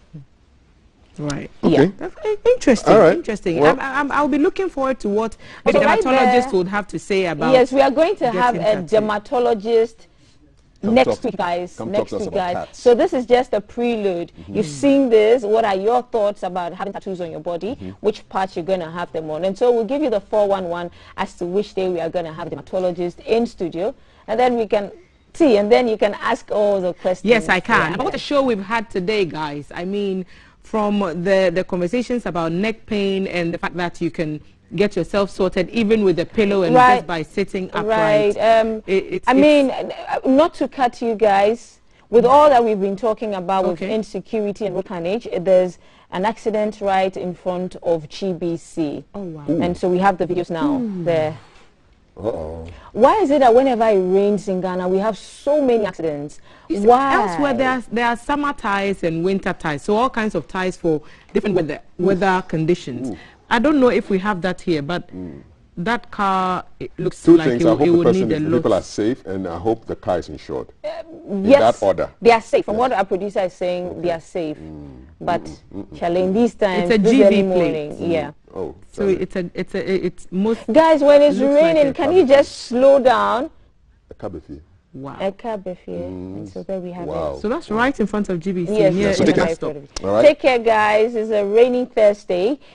Go on your weather apps and update yourselves. Know where you're going. Know what the weather is going to be like. Yeah, I think you need to carry an umbrella as it looks like. This one in my car. You do. Happy birthday message to the beautiful wife of Mr. Gustav Latte. The message is, you are the answer to every prayer and reason behind my happiness. I love you, Mr. Gustav Latte. Mrs. Gustav Latte. That's from her husband, Mr. Gustav Latte. So happy birthday. And happy birthday, Shirley Annan, news anchor, to your dad. The good Reverend Valerie just read that message. And thank you, Daddy. Reverend George Annan, Exhibition Assemblies of God in Dansoman. And also from our IT experts on the Breakfast Show team.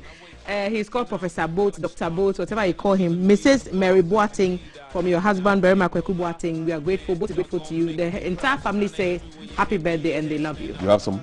Yes, this is from Nana. Nana says, good morning.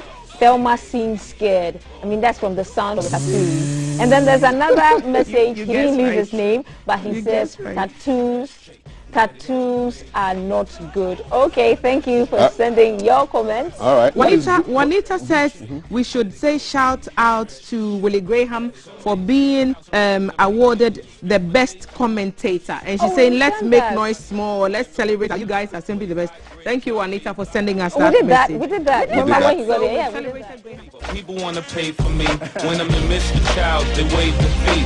And I don't chase money, man, they chase me. I give my wife